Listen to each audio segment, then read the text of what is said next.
come to order. Without objection, the chair is authorized to declare recess at any time. We welcome everyone to today's hearing on oversight of the Bureau of Alcohol, Tobacco, Firearms, and Explosive. The chair now recognizes the gentleman from Arizona to lead us in the Pledge of Allegiance.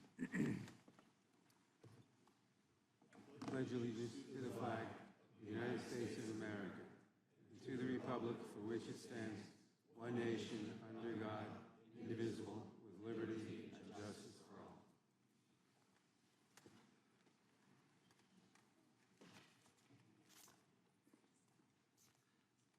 We'll begin the hearing with opening statement. Chair recognizes himself. Government's not supposed to change the rules without a vote of Congress. Executive branch executes the laws, the legislative branch passes the laws. But when you bypass that format, which is exactly what the ATF has done, you get all kinds of bad things. First, it was the pistol brace rule. November 26, 2012, the ATF told the inventor of the pistol brace, quote, he would not be subject to the National Firearms Act. But last year, they changed the rule. After 12 years, changed the rule. The rule, by the way, the pistol brace was put together to help disabled veterans be able to shoot, be able to practice and shoot at the range. Now, with the rule change, if you don't turn it in, get rid of it, you become a felon. Then it was a policy change that the ATF enacted. The ATF now says if a federal firearms licensee makes a mistake on the form, even if it's a clerical mistake, well, that now equals a, quote, willful falsifying of records, and they could lose their license. In fact, 157 FFLs lost their license last year in this gotcha game that the ATF is playing with people who are in the business of selling firearms. And the pressure to deal with what the ATF comes out and finds you made some mistake on a form, many people are just voluntarily giving up their FFL. 24 in 2021, 69 in 2022, 80 people last year gave up their license versus dealing with the hassle from the agency that's supposed to help them comply, not put them out of business. And finally, there's the new definition of who actually needs a federal firearms license. Since 1968, the definition said it had to be your principal livelihood in the business of selling firearms. You needed that. If you were doing that, you needed an FFL. But this past Monday, new definition was put in place. It said if you're earning a profit, ATF can't really define what that means. You sell one gun to your cousin, made $10, made $50 on the sale of a gun, 2 guns to someone, 10 guns. In fact, they couldn't even tell the court how it works, this new definition. When you make up the rules as you go, bad things happen. You lose your livelihood for a clerical error. You become a felon for having a pistol brace they told you was legal for 12 years. And you might even get shot. That's what happened to Brian Malinowski just 2 months ago. We have Brian's widow with us today. She was here with us yesterday. Heard some powerful testimony from U.S. Attorney Bud Cummings, who represents the Malinowski family. In fact, I'm going to read from Mr. Cummings' testimony that he gave in this room yesterday. It's legal to buy, trade, and sell guns without a federal firearms license if you are a collector or hobbyist.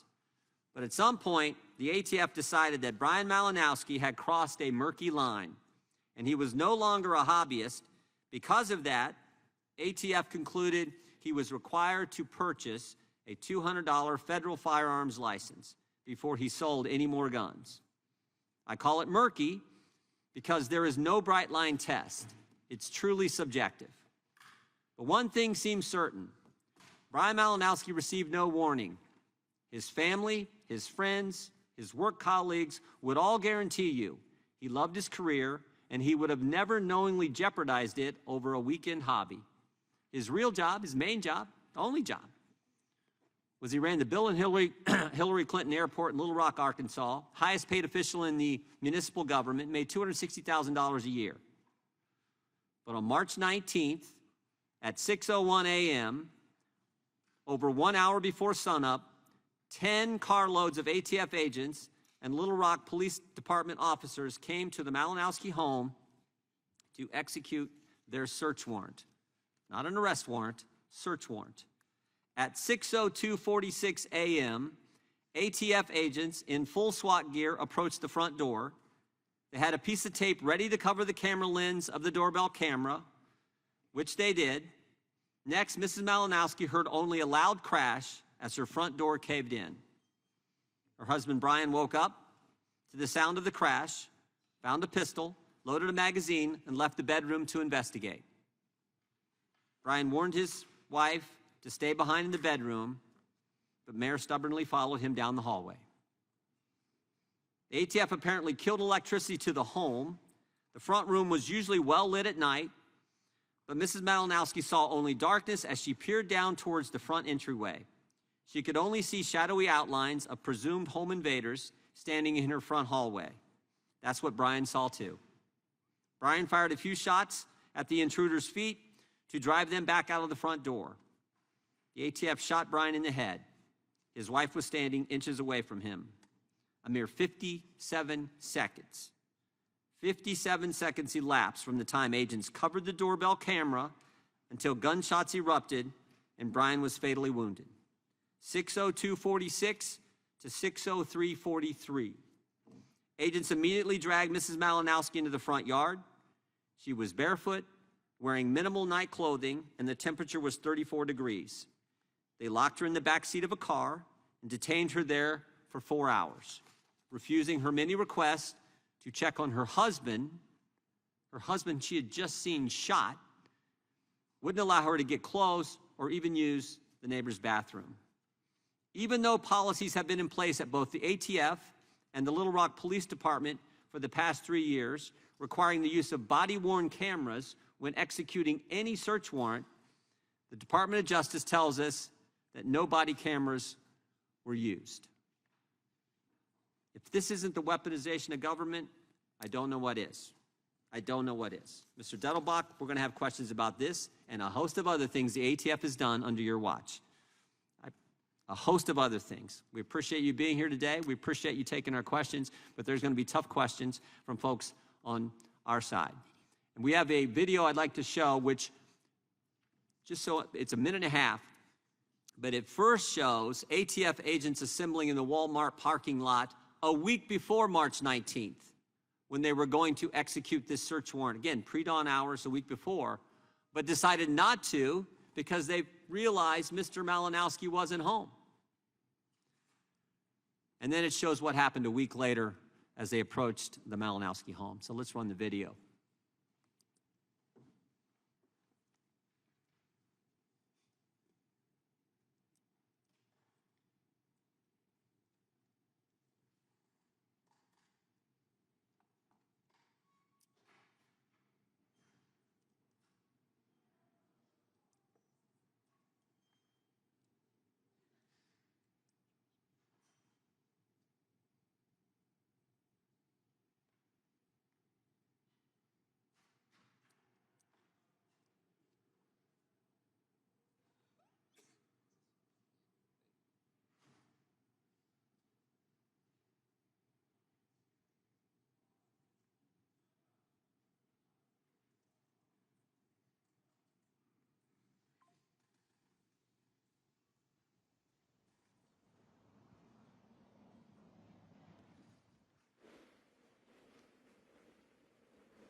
Chair now recognizes the ranking member for an opening statement.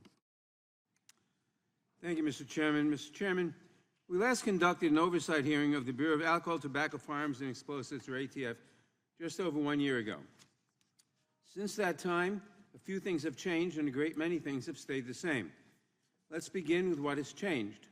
Last month, the Attorney General signed an ATF final rule clarifying who is, quote, engaged in the business, unquote, of selling firearms, and who must therefore obtain a license to sell firearms and conduct the necessary background checks.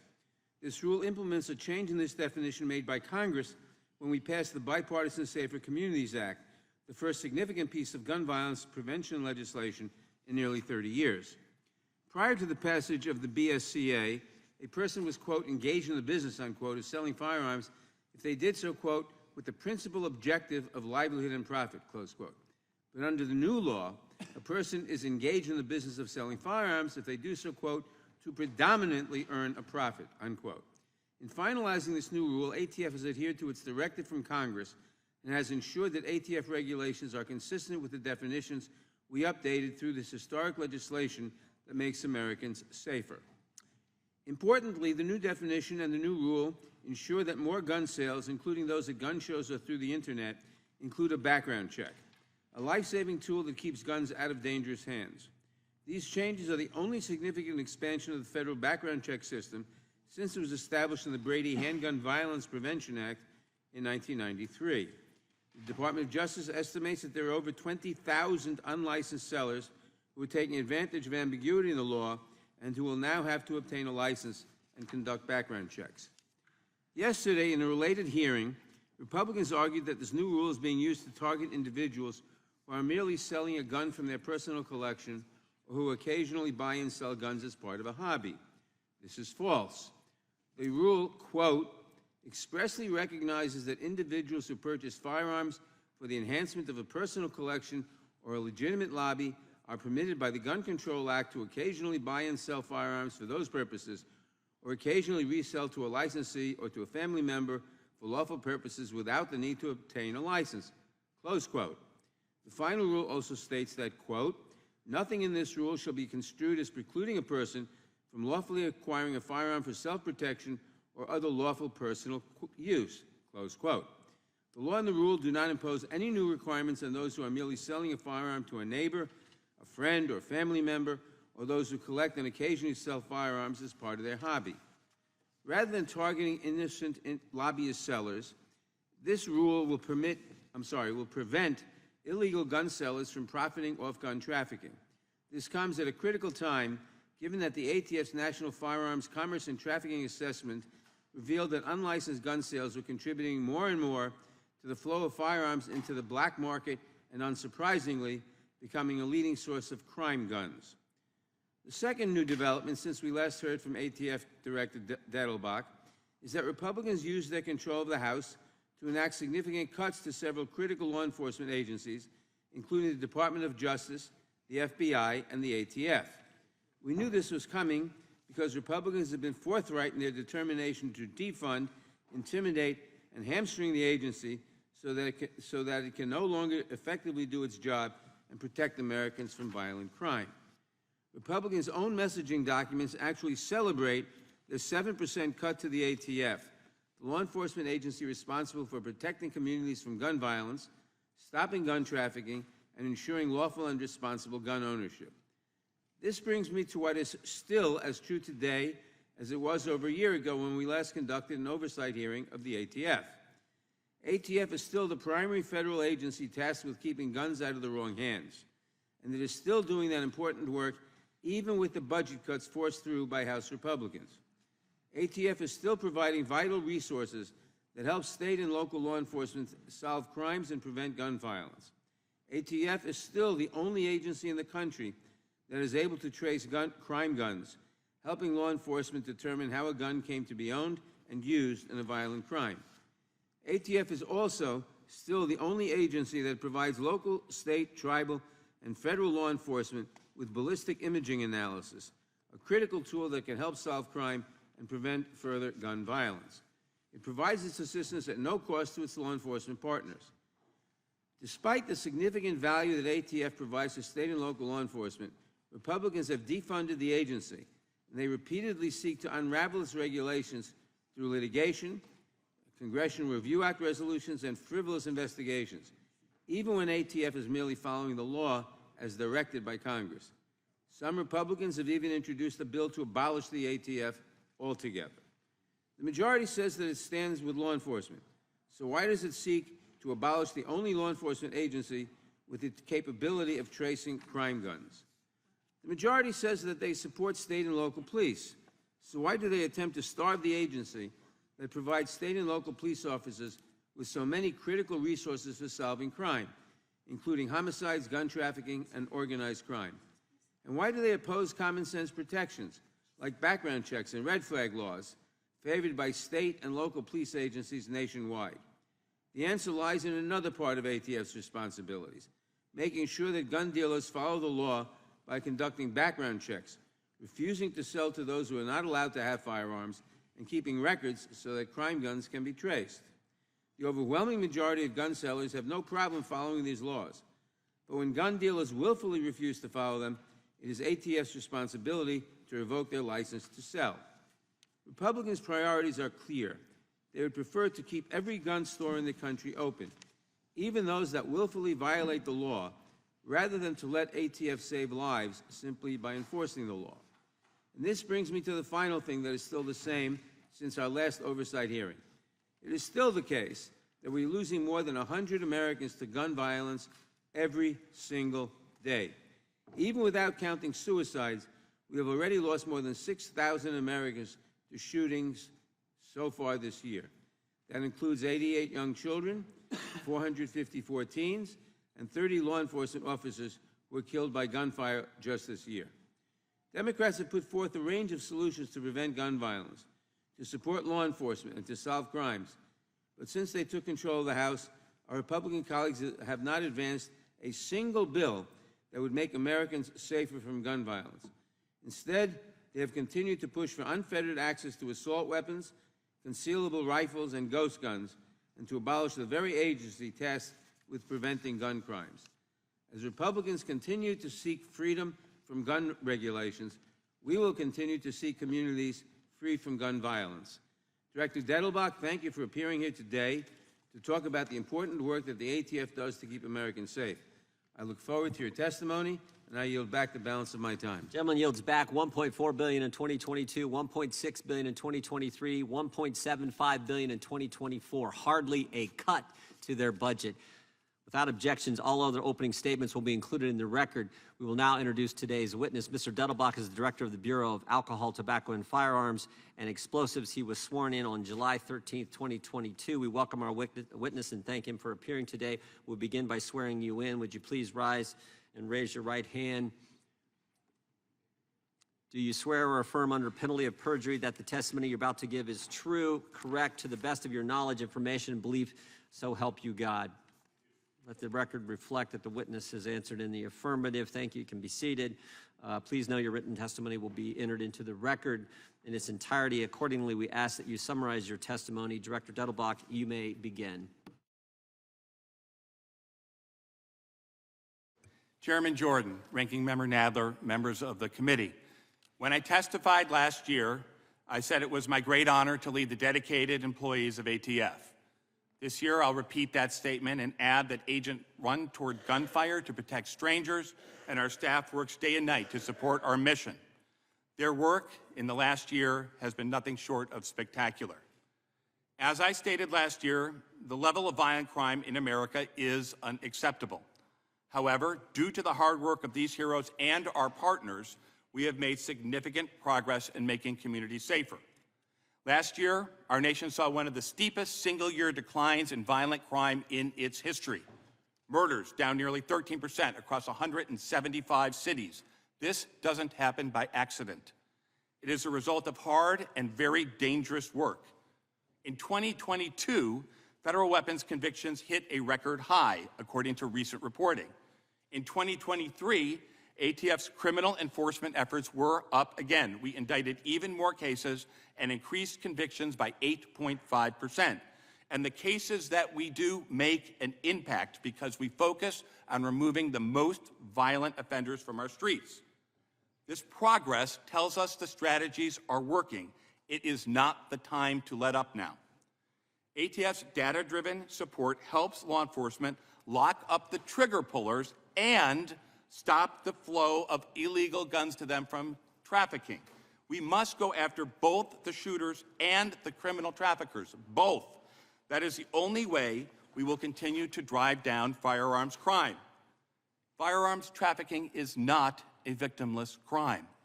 Those who illegally arm violent people, gang members, drug dealers, they are responsible for the violence that follows.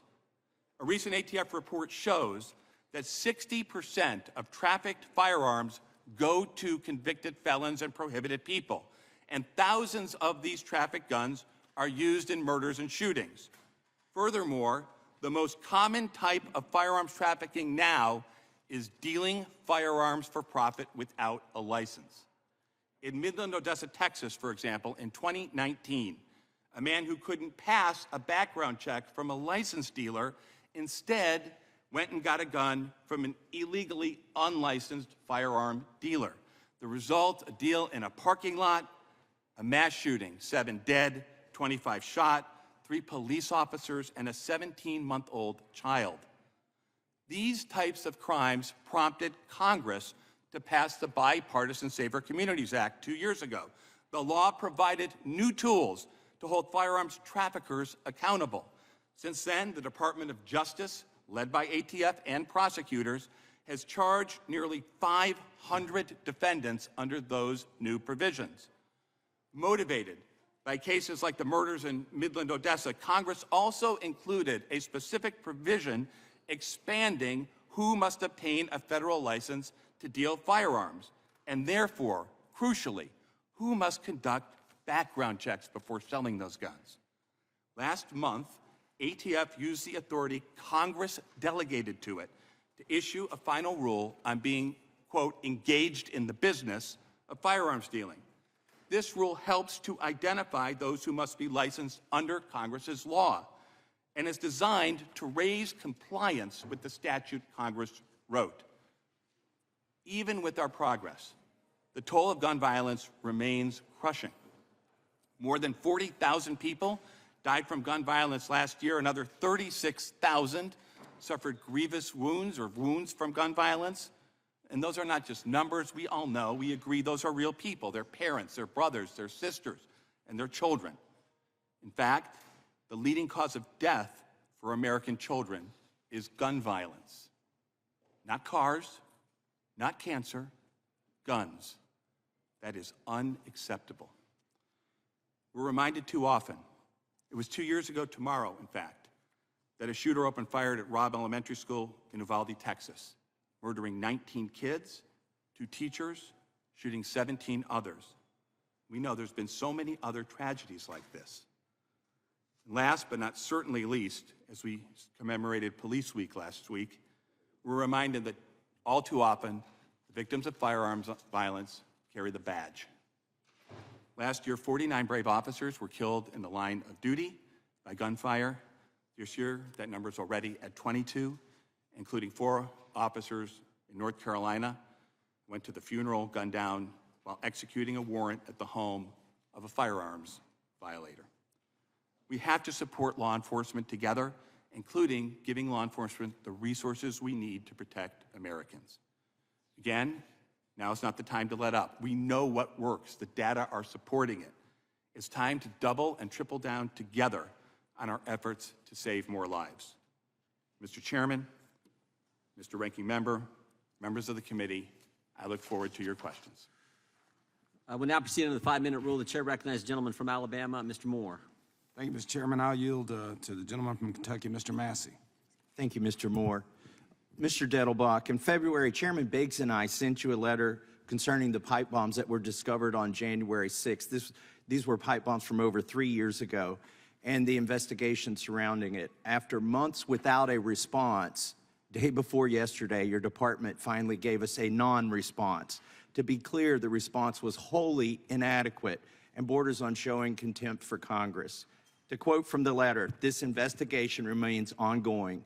Accordingly, pursuant to longstanding Department of Justice policy, ATF cannot provide details. It goes on.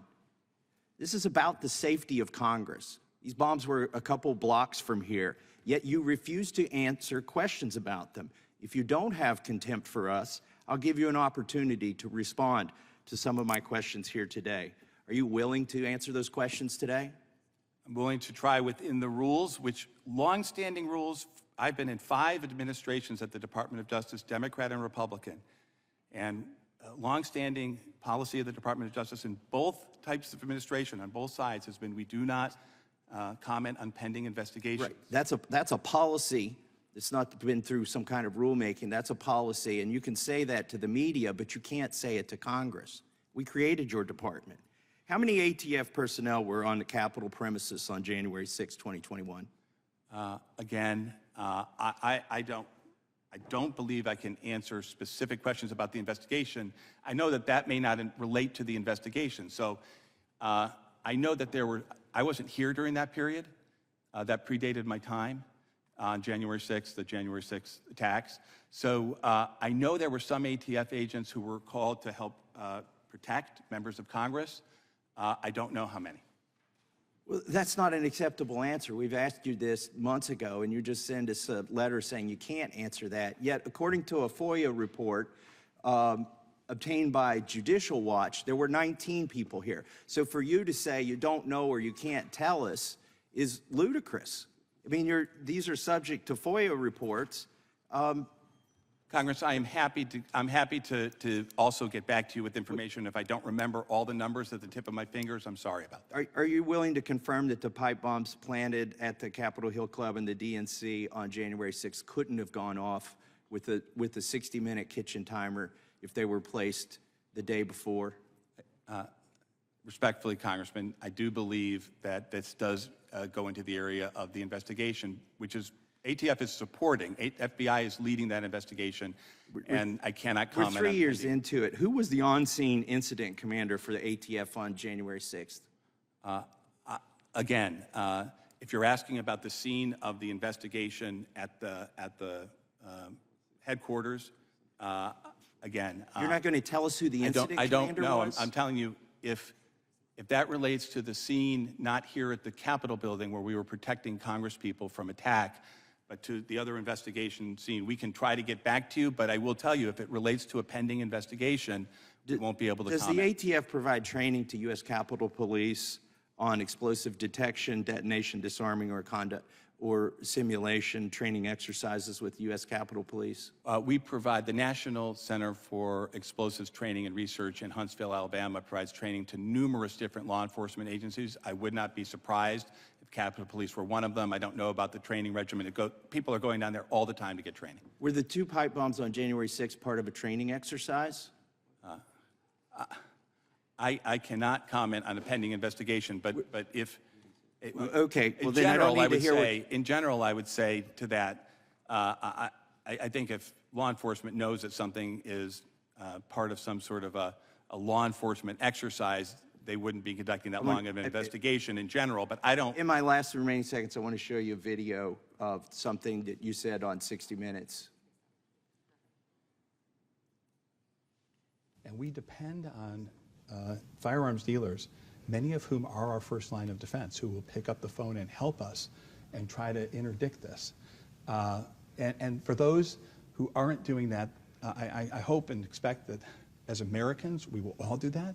But those who aren't, if somebody comes into your store in a border state and plunks down $12,000 cash money for one of these things, so that there's no credit card trail, I mean, my word, we hope that people will help us as Americans and continue to help us and not make that sale. Are you aware that it's illegal for you to create a registry of gun owners in the United States? I am. And are you insinuating here that somebody can't buy a firearm with cash? No. So why should a dealer call you if somebody's going through a background check and tell you that somebody is using cash? We run a program called Don't Lie for the Other Guy, along with the National Shooting Sports Foundation. And there are indicia of straw purchasing matters where there are warning signs where people can contact us. And firearms dealers who are law-abiding business owners, and the majority are, I want to say that again here, they frequently contact us, especially on the southwest border, because cartels are using straw purchases to arm themselves with the kind of weaponry that results in death and destruction and the danger to Americans and law enforcement. We're concerned because banks are keeping these records and giving them to the government without a legal process, and I yield back. Gentleman yields back. Chairman, I recognize the ranking member for 5 minutes. Thank you, Mr. Chairman. If Republicans were to succeed in their effort to abolish the ATF, how would that affect public safety, particularly gun violence in this country? Protecting Americans from violent crime, including firearms violence, was, is, and will always continue to be ATF's top priority. And we work in partnership with state and local law enforcement officials to do that. We investigate the most dangerous, worst of the worst, the people who are out there, trigger pullers, terrorizing our communities. And as I said in my opening statement, the results speak for themselves. Working with our state and local partners, we do a dangerous job, we do it well, and we catch a lot of very violent people. The tools we make available to local law enforcement, the crime gun intelligence, which enables them to identify who those people are better than ever before, so we can focus limited law enforcement resources on catching them, is working. It is driving down violent crime in our cities. That's why everywhere I go in the country, Congressman, everywhere I go, red state, blue state, city, rural, they ask for more ATF resources. But if the Republicans were to succeed in their effort to abolish the ATF, how would that affect public safety? Well, all of that would go away. Okay. All of that would go away. Our state and local partners who are asking for more ATF, they would be robbed of any ATF. All the cases that we do, all the gangs we prosecute, the RICOs, the VICARs, the cartel cases, all the things we do would disappear. Thank you. While some House Republicans have sought to abolish the ATF, others have sought to defund it or to reduce its effectiveness through dramatic budget cuts. In fact, House Republicans have actually bragged about cutting the ATF by 7% this year. I understand that ATF has done an admirable job despite these budget cuts. For example, the agency has been able to dramatically reduce processing times for certain firearm transfer applications under the National Firearms Act. But can you describe the impact these cuts have had on the agency and how slashing funding for ATF reduces your ability to protect Americans from gun violence? Yes. ATF is an agency that is not a large agency with an outsized mission, protecting people from violent crime. And we have a very focused, effective strategy to do that. But sometimes less is more. In law enforcement, less is not more. You can't get public safety on the cheap. And the fact of the matter is that pursuant to the cuts passed by Congress, we have canceled already 2 classes of special agents this year. Those are each 24 agent classes. I fear there will be more cancellations moving forward.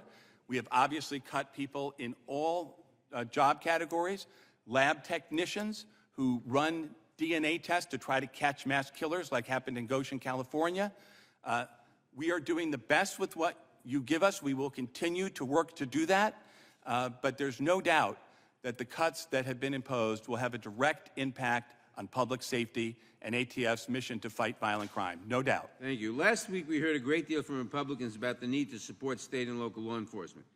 Can you tell us how ATF works with and supports state and local law enforcement?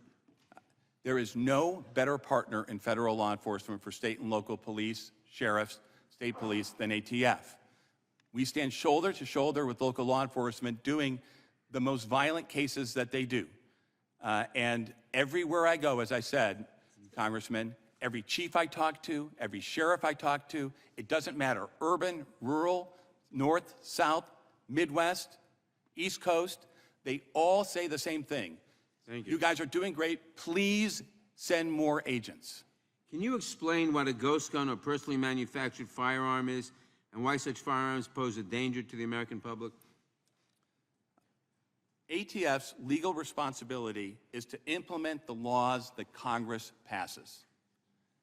Congress passed the Gun Control Act. The Gun Control Act talks about the need for those who are engaged in the business and selling firearms to have a license. It also talks about anything that is, quote, readily convertible to being an operable firearm, falling under the definition of firearm. And so people who are producing kits that they send out so that people can, then you're engaged in the business of doing it. I'm not talking about an individual hobbyist making a firearm for himself at home. That's allowed. But people who are selling these kits for money and saying, oh, this is not readily convertible to being a firearm because it's not put together, we have we evaluate those, and the rule that we promulgated on privately made firearms addresses that. Congressman, the number of privately made firearms, which are untraceable, unserialized firearms that are used in crimes in a 5-year period went up 1,000, I'm going to say 1,000%, 10 times, by a multiple of 10, year over year. And there's a reason for that. The reason for that is felons and violent people, they know they're going to do something bad. They don't want the firearm to be traced to them. It's a cold weapon. It's untraceable, and it's very dangerous in the wrong hands. Thank you. Mr. Chairman, I ask unanimous consent to enter into the record a May 22nd letter from Assistant Attorney General Carlos Uriarte to me that explains the risk that unserialized firearms or ghost guns pose to the public, their proliferation among guns found at crime scenes, and the numerous efforts of the Department of Justice to reduce violence caused by ghost guns and other firearms and to promote public safety. Objection. I also ask unanimous consent to enter into the record a March 7th Washington Post article titled, House Republicans Want to Defund the Police, which outlines how Republican cuts to the FBI and ATF will harm the important work of state and local law enforcement. Without objection. Thank you. I yield back. Mr. Dettelbach, what were you trying to hide?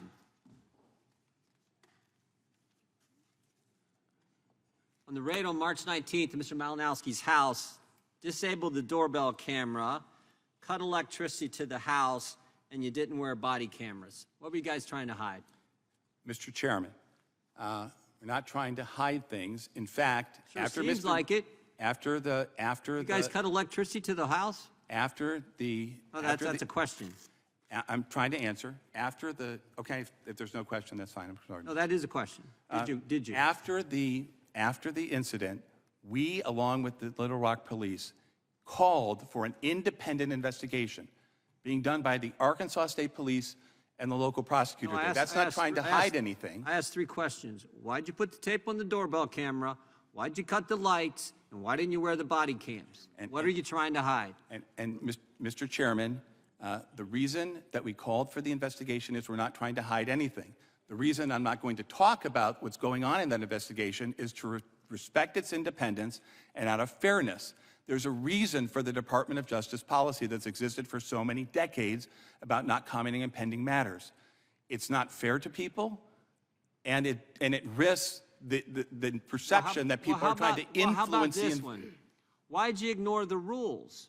Because don't the rules say you should only use a no-knock entrance into a property if it's the only way, if it's the absolute best way to do it? I mean, I could read from Ms. Monaco's directive. Limit the circumstances in which agents may seek to enter a dwelling pursuant to a warrant without complying with the knock and announce rule because of the risk posed to both law enforcement and civilians. So you want to limit this. Why'd you guys do it all in 57 seconds? Respectfully, with respect to what I said before, is that we are not trying to hide anything. An independent agency is investigating it, and we, pursuant to longstanding policy, are not going to comment. The Department of Justice has already told us you guys weren't wearing cameras. I'm just asking why. For the cameras, our body-worn camera policy, I can talk about that. I think I can answer the question without talking about this case. You can talk about some things relative to the investigation, but not others. We want all the answers to what's going on here. I will tell you, with respect to the body-worn camera policy, the Department of Justice announced that policy when it was announced, as we have communicated to your staff and you. It was announced that it would be phased implementation. ATF is implementing that policy. We've implemented it in just under 1/3 of our field divisions.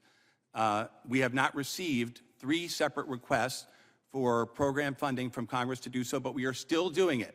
I watched a hearing a couple of weeks ago where your fellow chairman... Did the Little Rock police officers who accompanied you on this raid, did they wear body cams?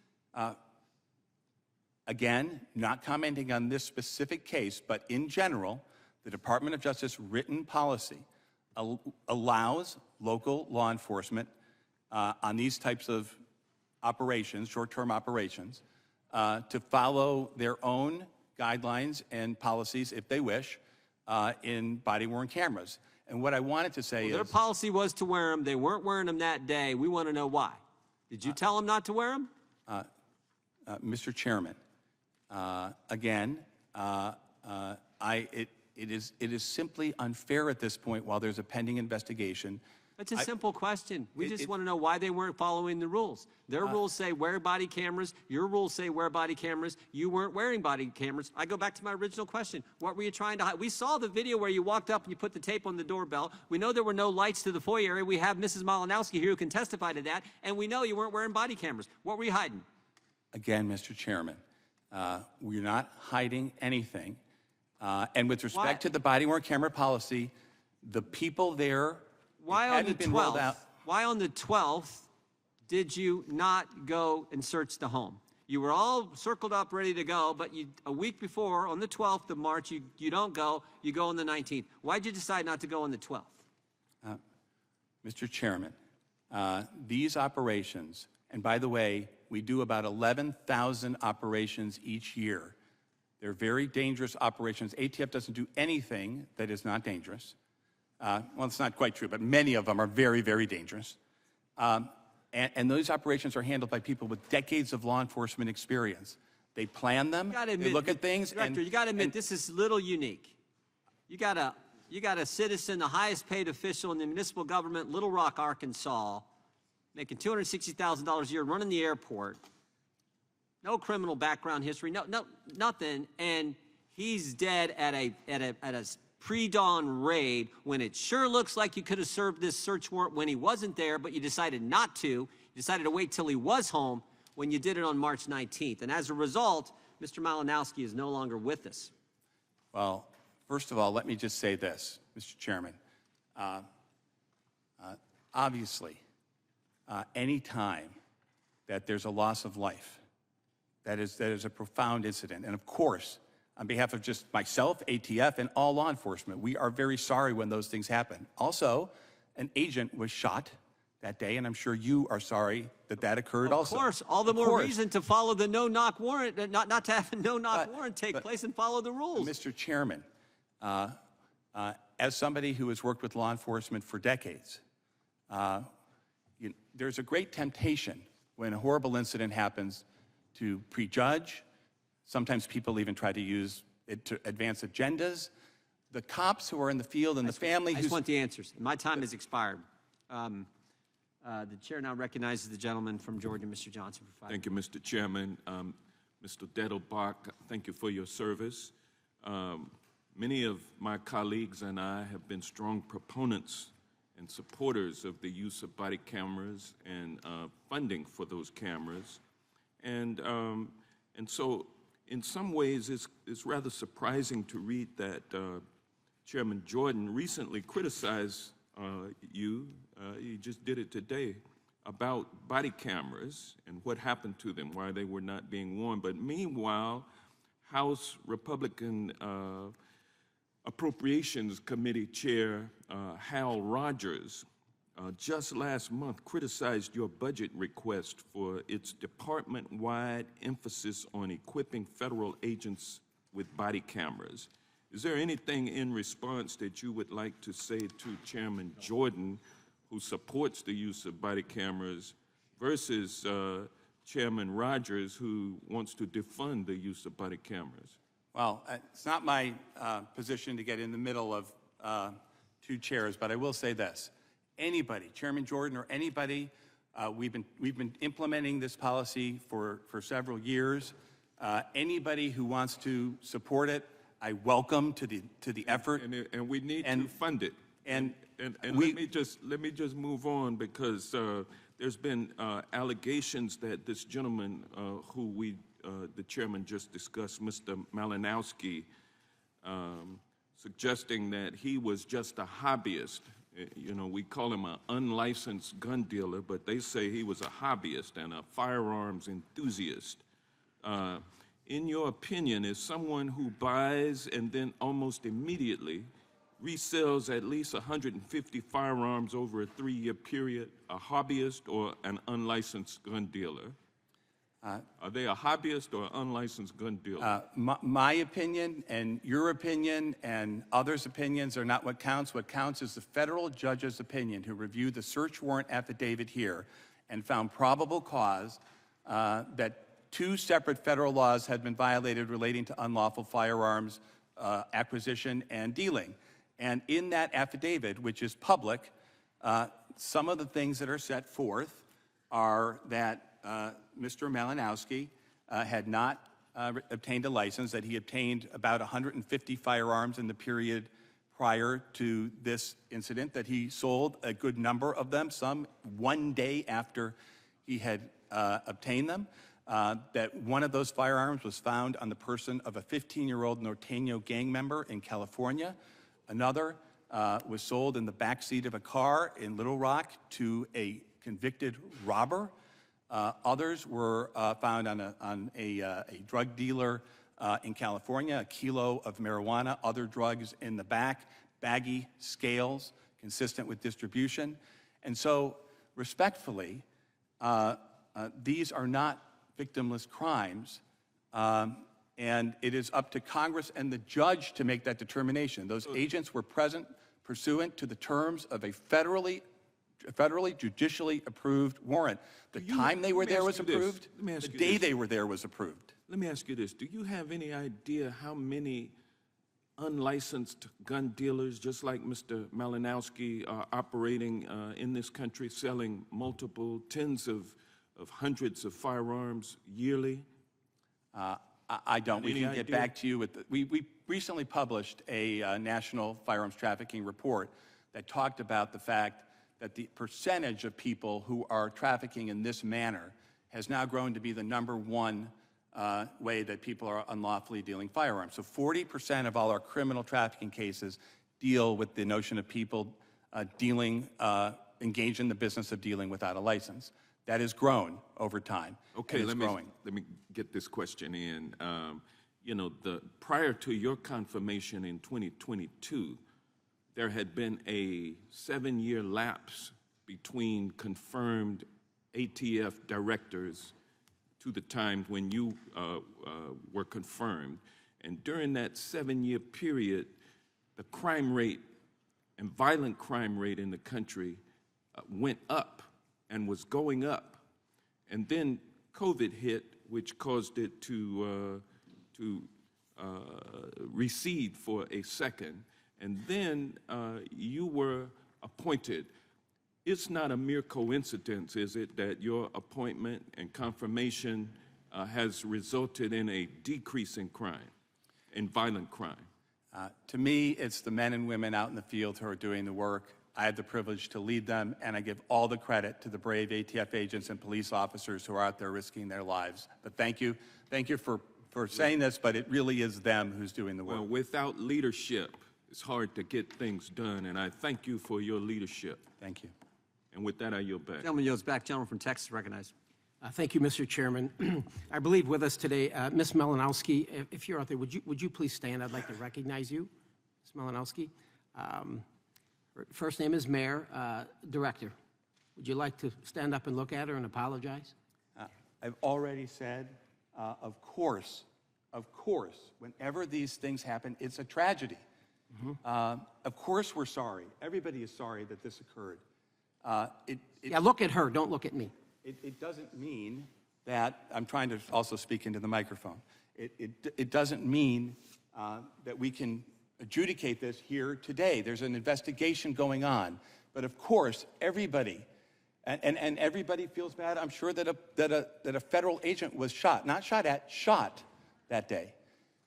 Those things are hard facts for all of us. Okay, all right. Thank you, Mayor. First, I want to enter something into the record. Your testimony, you say guns are the leading cause of death for children in the U.S.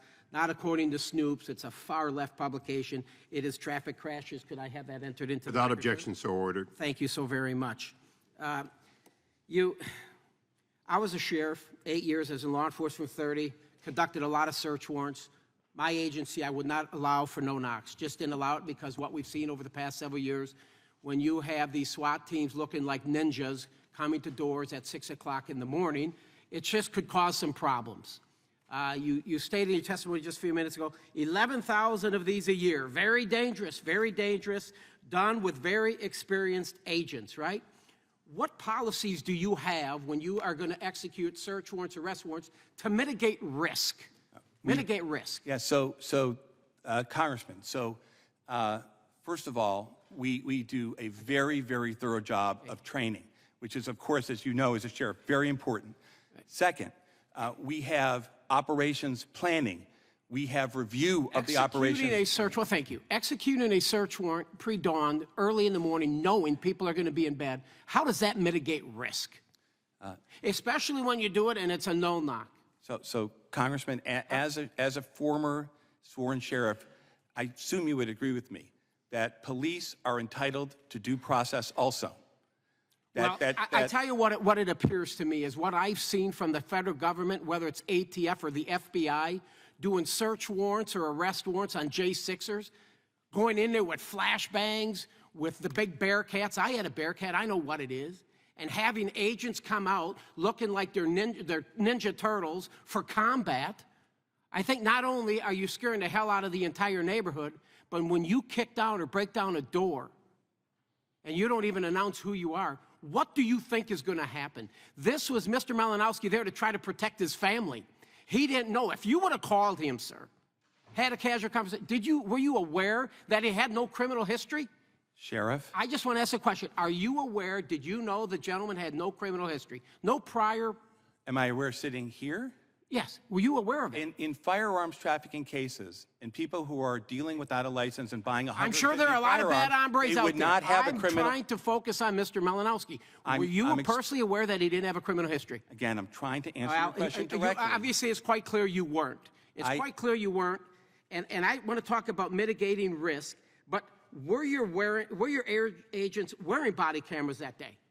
Again, I've tried to say this. I'd like a chance to answer this. The entire field division that covers Arkansas had not yet been phased in. You have a budget. Try to convince the American people you don't have the do-re-mi to put body cameras on your agents that are conducting 11,000 warrants. These are dangerous. You've got 11,000 of them out there, and you had a budget last year of $1.672 billion with a B. And you're telling me, I'm sorry, folks, I can't provide this transparency to the American people. I can't because I don't have the budget to do so. The American people, there's a problem right now with law enforcement out there. And I have the picture and the image of every law enforcement officer that's been killed in the past 3.5 years, and there's way too many. There's way too many on my wall. We agree. And so we have body-worn cameras. And why do we do that? Because there is a lack of trust between the police and the communities they serve. So when you provide these cameras, there's no he said, she said. It's all on record. And you didn't have your body cameras on that day. I'm telling you, it stinks to high heaven. I highly recommend you cooperate with this committee and you try to explain, other than this, I don't have the money to do so and I'm phasing it in. Buddy, you got to get your priorities, reshuffle your priorities and get your priorities in order. And I highly recommend you get body cameras on every one of those individuals that are searching these warrants, because it seems like there's a cover up here. I yield back. Gentleman yields back. The gentleman from California, Mr. Cray, is recognized. Thank you, Mr. Chairman. Thank you for holding this most important hearing. Mr. Director Dettelbach, thank you for being here today. Ms. Malinowski, I just want to say prayers are with you, with your family in this very difficult moment. I hope beyond the heated debate that we're having here today, we actually come up with better public policies to minimize the loss of life in these public safety enforcement actions. I also, Mr. Dettelbach, would like to know what's it going to take to get those body cameras out in the field. How fast can we do it? We have them across a third of the United States having received no program increase at all. And we take that money and we balance it with stopping gangs that are killing people, stopping cartels, as Chairman Rogers pointed out with, that are the most dangerous organizations in the world, going after trigger pullers, homicide cases, carjackings. So we have made programmatic requests that are open to the public. $13 million in 2023, $37 million. How fast can we get them out to the other two-thirds that don't have Right, I'm the saying body? we have a pending request for a programmatic increase of $37.8 million. It's the same request we made last year that was not given. How long do you think it's going to take to implement? How long will this take to implement? Currently, with what we have now, without anything else, we will be implemented across the country by end of 2026. If there's more resources, we can try to speed that up. But it's I, not as a just member of Congress, hope I'm speaking for a few folks here, hope that we can, expedite body cams being worn by our agents out there. This is an important issue. Love to work with you however we can to make sure that happens. And if I may, I'm going to ask you my first question, which is, how do you guys work with state, local, international agencies to protect our public? Congressman. You were out in Orange County recently, my part of the town. I was, and we there got to recognize work of the Orange County Violent Crime Task Force, which is a great example of how we work shoulder to shoulder with a variety of local police departments. And what we do is we target the worst of the worst. So there was a case out there I remember hearing about. It was a series of Hobbs Act robberies that resulted in the death and murder of clerks at 7-Elevens, I believe. And that's a case where we partner with local law enforcement. And ATF has a little bit of a different way of doing this. If the most appropriate punishment is in the state courts and it's murder, that's fine with us. We're not looking for necessarily only federal cases. We look to do the Directly, case. let me interrupt you. I've got a couple Sure, more questions here. August 22nd, I sent you a letter requesting your help, your partnership, specifically on a gun buyback program, voluntary gun buyback program that we implement in my district. Didn't get the support there, and I think it's important because this is a program where citizens voluntarily show up, free market, here's $200, here's a weapon I had at home that I haven't touched in 40 years. Yet ATF, have you been working on those, or what is it that we can do to get you to work with us on those very successful programs? So with those programs, and I think, of course, we value public safety and we value state and local agencies' determinations of what protects them. With respect to gun buyback programs, that's usually a decision and a program run by the state and local agencies, not the federal agencies.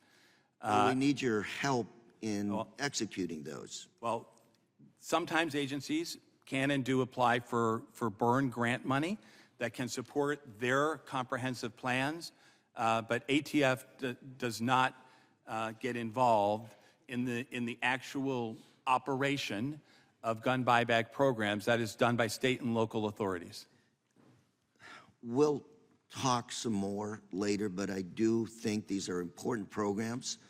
You get guns off the street, guns that people don't want anymore. They'd rather have $100, $200 in their hand as opposed to a weapon. Cost effective, nobody gets hurt, and we do need your help. It's local, but we need ATF's database to make sure when those guns are brought back, we can run them through a database to see if they've been involved in any crimes, to make sure that those are guns that we can take off the street without destroying evidence. Go ahead, sir. I've got 20 Congressman, seconds. thank you. We will work with you. I commit to you that we will get back to you and your staff on that. Thank you. Mr. Chairman, I yield the rest of my time. I thank the gentleman. I recognize myself now. Director, you accused a dead man of a crime of illegally selling in the back seat a weapon. And would I hear that correctly? Respectfully, what I did was talked about the public search warrant affidavit that was filed and proved by the judge. I understand, but you're standing by your search warrant. You're standing by the fact that in the search warrant, you're alleging that he had committed a crime. Is that correct? Chairman, respectfully, I was making the point that a federal magistrate... You're not being respectful. Answer the question. The question is, did you allege that he had committed a felony, a crime, in your affidavit? The judge did find that. Okay. Well, I'll take that as the judge found it because you alleged it. So you alleged a crime, but you didn't seek to arrest him, did you? Did you have an arrest warrant for Mr. Malinowski? My understanding... Now, that's a yes or no, Director. My understanding is that there was not an arrest warrant. I don't have the full investigative file, but that is my understanding. You came here, you knew we were going to ask, you saw yesterday, and now you're playing one of the games that the chairman and I didn't like during Fast and Furious. We don't like it now. If you want to be back here again, because you can't seem to know what you should know, what Mrs. Malinowski deserves to know, if some group of 10 carloads of people showed up and kicked in a door in the dark of night, and somebody came and shot at them we wouldn't be talking about somebody getting shot in the toe. We'd be talking exclusively about a planned murder of somebody who may or may not be armed, but who had every right to have weapons in their home, an expectation they had weapons in their home, an expectation that they might use it. All of that, you don't have to be ATF to know. So let's go back on track here again. If you had a belief that he had committed a crime, and if your intent was to arrest him, then that would explain why a week earlier you've called off an already authorized search because you were only going to search for the weapons, you weren't going to search for him. Isn't that correct? Respectfully, Mr. Chairman, I am not able and will not. It's not fair to do this during the pendency of a criminal investigation. No, look, it's always, I'm sorry, but DOJ and you guys, it's always, you can go on forever.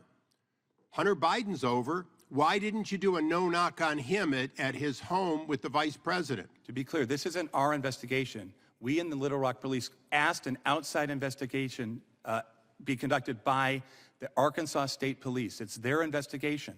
The district attorney is going to review that. And I hope they appropriately find that in spite of qualified immunity, that you blew it badly enough that, in fact, criminal charges should be considered. I hope they just find whatever the truth is. What is the penalty for the crime alleged on the affidavit for selling a weapon not as a licensed dealer? What's the penalty? Oh, my Lord. Mr. Chairman, I believe it's a 10-year felony, and there are two different crimes. It might be a 5-year and a 10-year felony. Okay. I want to get back to you to make sure that there's a series of statutes that run all in a row there. I want to make sure I'm not mixing up the statute. 5 years or it's 10 years. It's not a death penalty. Is that correct? There is not a death penalty for that statute, no. Okay. So Mr. Malinowski was not in any danger of being executed for what he is alleged to have done and no longer can defend himself because he's dead. But he was killed doing what any normal citizen does when people enter their home in the dark of night and they don't know who they are. If you had body cameras, maybe Mrs. Malinowski didn't hear right. Maybe you said police and identified yourself. Maybe he said, I don't care, and maybe he fired the shots. I don't believe that, and I don't think you do either. I believe he had every real belief that he was defending his wife and family. He fired warning shots, a ricochet hit a police officer or an ATF agent, and you killed him. Those are the facts. I have been investigating ATF for many years, and ATF agents have, rightfully so, and with great trepidation, I'm sure, come forth and been our whistleblowers. And we've consistently seen there are two ATFs, the one we need and want and deserve, and the one that plays fast and loose, like 10 cars going in deliberately with a warrant that did not entitle an arrest, when in fact, if you wanted to arrest him, it would have been reasonable to arrest him at work and simultaneously go into his home. If you had done that, he'd be alive today, and we'd be talking about other things, including whether you acted legally. With that, I yield back and recognize Ms. Scanlon for 5 minutes. Thank you, Chairman, and thank you, Director, for your testimony here today. The ranking member mentioned that every single day, 120 Americans are shot and killed, and more than 200 are wounded with gunfire. Those numbers aren't statistics. Every one is an American with a family and neighbors and friends. Yesterday morning at 8:30 a.m., a gunman killed 2 people and injured 3 others at a small family-owned business in Chester, Pennsylvania, right down the street from my office.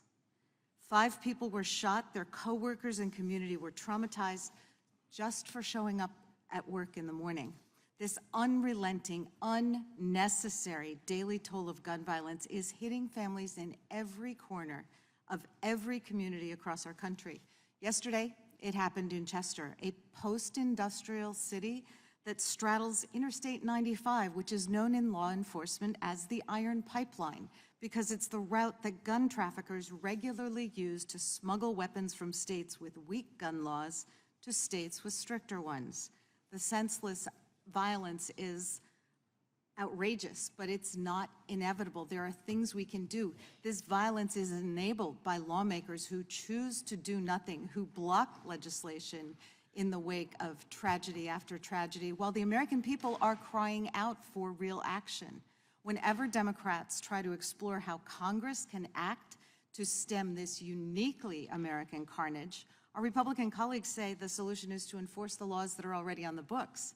But here we are once again in a hearing in which Republicans are attacking ATF, the law enforcement agency charged with primary responsibility for enforcing gun safety laws across our country. And it comes while our Republican colleagues have bills to abolish ATF and have succeeded in getting cuts to its budget. So, Director Dettelbach, I want to turn our focus to what might be real solutions and your agency's role in helping to implement them. You spoke in your testimony about 1,000% increase in ghost guns linked to crimes over the past 5 years. Whenever I speak to our local law enforcement, including last night, they talk to me about how worried they are about the rapid proliferation of ghost guns. Ghost gun recoveries increased by over 400% in Philadelphia between 2019 and 2021. Our Delaware County Police busted a gun trafficker who was building and testing ghost guns in an apartment across the street from our county courthouse. And our Montgomery County Police recently busted a whole ghost gun trafficking ring. These fully functioning, untraceable firearms can be bought without a background check. They can be ordered online and in less than an hour become a firearm as deadly as any sold by a gun dealer. And that's why they've become, as you noted, the weapon of choice for people who might be otherwise barred from purchasing a gun, for criminals. So, am I correct that ghost guns look like regular guns and shoot like regular guns and kill like regular guns? You are. Okay. Now, can you explain why they're posing such a danger to the American public and why ATF determined it was necessary to issue a rule amending the definition of framer receiver to ensure that ghost guns are treated like other equally lethal firearms under our laws? Congresswoman, the reason is, as you said, under our laws. Under the Gun Control Act, Congress specifically provided that items that were readily convertible to being operable firearms should be treated as firearms. The market was out there producing items that were readily convertible, and they were being sold without background checks. I did myself. I took one of these kits and put the gun together. My spouse will tell you not that handy around the house, but it was very easy for me to make a firearm, take it to the range, and fire it. These are firearms that shoot and wound and kill like firearms that are sold in the traditional manner. Congress anticipated that problem. The market changed, and we issued a rule to make sure that Congress's statute was appropriately enforced. And we appreciate that, given the constant innovation that we see from gun manufacturers and those who seek to evade the existing laws. If we were to wait for Congress to catch up all the time, we'd be in a lot of trouble. Chairman, I would ask unanimous consent to enter into the record a letter from ATF's Acting Deputy Assistant Director for Public and Governmental Affairs, in which he responded to your letter regarding the execution of the search warrant on Mr. Malinowski's residence and about ATF's compliance with DOJ's body-worn camera policy. Without objection. Okay, just so you're aware of which letter it is, it's the one May 21st that responded to your request, which you referenced earlier. Without objection. Thank you, and it discusses the funding necessary. Got it. Got it. I yield back. Gentlelady yields back. The gentleman from Florida is recognized. Thank you, Mr. Chairman. So the ATF has a final rule. I think the comments and the rule itself accumulate to about 466 pages that define who is engaged in the business of firearms dealing. So how many firearms does someone have to sell to be engaged in the business of firearm dealing? Congressman, as you know, that matter is being litigated in several courts. So sticking to what's already in the public record, the rule itself is 16 pages, skipping lines. And there's about, as you say, over 400 pages of explanation. Yeah. And so there are factors that are conduct-based, not numerical-based, but conduct-based. We received many comments. One of the comments that we received was from, I think, Senator Cornyn, who expressed the view that there was no numerical threshold. Others had a different view. Yeah. In the House Judiciary Committee, we probably won't look to Senator Cornyn as the oracle of all things gun rights. But, so you're saying there really is no number? I'm saying that Congress, our job is to implement the statute that Congress writes. Yeah, no, but Congress just like for a didn't regular person that one form or another acquires guns, and they're trying to figure out how many of these guns do I sell before I have to register as a dealer? What you're saying is there is no bright line there. I'm saying that there's now more information than ever in the form of that rule for specific conduct-based. I think just for a regular person, more information than ever is probably less helpful than if you sell 3 guns, you're not a dealer, and if you sell 4 guns, then you are a dealer, right? And this rule that you guys have drafted, it's currently enjoined, right? It has no effect? There are 3 cases that I know of, maybe more going on now. One of the judges has issued equitable relief. So in Texas, a judge has stopped the implementation of this law for 3 reasons. One is that there's no minimum requirement, and the court has found, this court in Texas, that you aren't just giving effect and life to Congress's statutes. You've in fact exceeded your authority, because Congress would have never allowed some sort of sliding scale where 16 pages of single-spaced whatever determines whether or not you're a firearm dealer, not how many guns you sell. There's a second reason that court in Texas said that this would not have effect, and it's that actual profit is not a requirement of the statute, only the predominant intent for profit. How do you understand that ruling? Again, that's in litigation. The Department of Justice's positions on each and every one of these matters is public. It is laid out in many, many pages of briefing. And so I would ask people to look at our briefs that we filed in the court, and I would commend your attention No, but to them. if someone's just trying to figure out whether or not they have to get a federal license or be subject to your guys breaking their doors down and potentially killing them, you would think that you'd want that to be easily understandable. And here, even if someone isn't turning a profit, but they might want to turn a profit, they could be subject to this regulation, and the court found that troubling. And then the third reason the court identified is that your rule doesn't just give meaning to Congress's statute, but that, quote, arbitrarily eviscerates the safe harbor provision.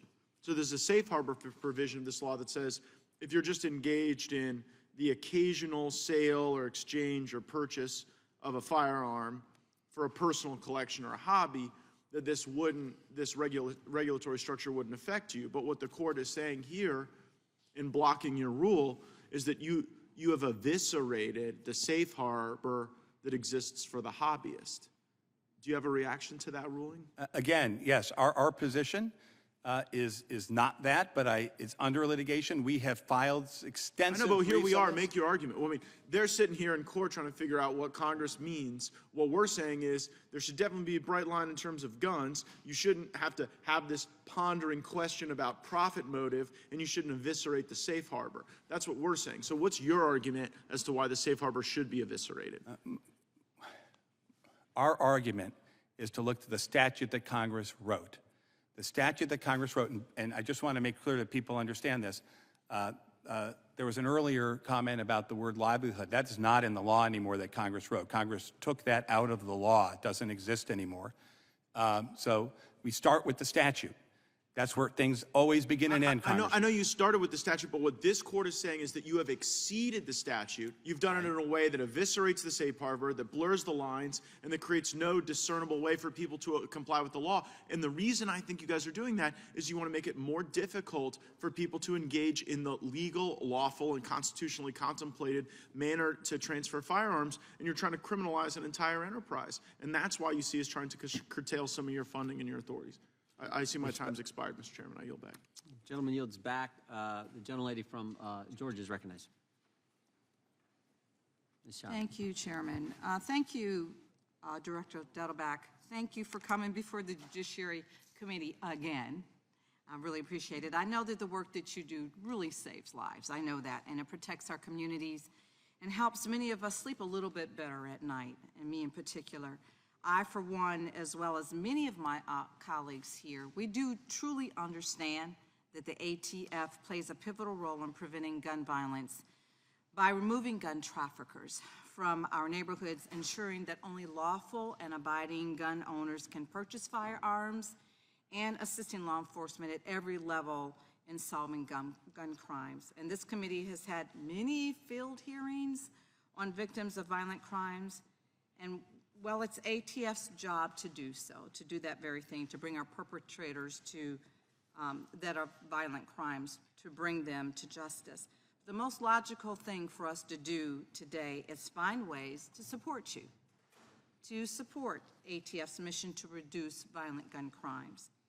We should not defund, or we should not abolish the ATF, the very agency that's actually eliminating any semblance of need for victims of violent crime hearing anywhere in this country. And today we need to hear from you, Director, if you can just tell us, we need to find out from you how we can actually assist you and support the ATF and its mission to reduce illegal firearm use and purchases, eliminate firearm threats, and protect our families, our friends, and our fellow Americans. Director Dettelbach, the Bipartisan Safer Communities Act, the most significant gun safety legislation that we've had in almost 30 years, has made tremendous progress. And I've been monitoring the progress of this package of work in eliminating gun violence as a public health crisis. And the initiatives that have been set forth in this law include parts of my plan for the implementation of extremist protection orders, those programs, and also laws that ensure that firearms are not in the hands of those in court who have been found through the due process to be a danger to themselves or to the community. And then also funding for community violence interventions in that package of work as well, and working to close the gun show loophole. But my colleagues, Director Dettelbach, have touched on how ATF cuts have affected state and local law enforcement. But would you like to expand on that for us? Because this is really important and critical information that I think the country really needs to hear. Protecting Americans from violent crime is at the core of everything we do at ATF. And that means that so many of our strategies and resources depend on supporting local law enforcement, sheriff's departments, police departments, state police. I go and meet with those folks everywhere I go all the time. And the things that we do help them to close homicide cases, arrest gang members, get carjackers in Philadelphia off the street, stop the southbound flow of firearms through our 9 trafficking strike forces on the border to the cartels that present a danger to public safety in all those towns for all those sheriffs across the border. We do all of those things every day, and on top of it, our CJICs, our Crime Gun Intelligence Centers, which are being put up all over the country, are places where local, state, federal agents sit together, often with prosecutors, and evaluate violent crime cases in real time so that the next morning we can be out on the streets investigating the most violent people. Budget cuts make all of that less and harder. Everybody wants a CJIC. We can't give everybody a CJIC because we don't have enough money for that. And if we cut more money, we're cutting those crime gun intelligence centers that lead to operations that day, the next week, that get violent criminals off the street. So am I correct in understanding then that you need full support and funding of the ATF? Yes, not just me. The agents who are out there risking their lives need and deserve that support. And might I say, being a mother who lost her son to gun violence, I will tell you that law enforcement worked very hard on our behalf. I know they do this work every single day, and I'm just really grateful for the ATF. I'm grateful for the law enforcement. I am grateful for those that are on the front lines every single day doing everything that you express, because it's vital, it's necessary, and this is a public health crisis. And thank you for the work that you're doing, and all the agents and people that work with you to keep our community safe. And I yield back. Gentleman yields back. Gentleman from Arizona is recognized. Thank you. Sure. Director, have you ever been a cop? Excuse me? Have you ever been a cop? I have not been a police officer. I was a prosecutor. Yeah, so you don't have decades of law enforcement experience, but you said you worked with law enforcement, right? That's fair to say, right? I was a prosecutor for over 20 years in five different offices. You worked with law enforcement. You weren't law enforcement. So is it common for ATF to turn off the power to a location prior to executing a search warrant? Is it common for us to do that? Yeah. I do not believe it is a common thing that we do. You're the director. You either know it is common or you don't know whether it's common. I thought I answered the question. I'm sorry. Is it common? My understanding is it's not common, and I want to be very careful to say I'm not commenting on any case because I'm not sure until the facts come in. Did I ask you about a specific case, sir? I did not, did I? I asked you about policy. You just said it's not common. Next, does the ATF use RF frequency jamming technology to prevent the internet and cell phones from working? Sir, I'm sorry. Does the ATF use RF frequency jamming technology to prevent the internet and cell phones from working during the execution of a search warrant?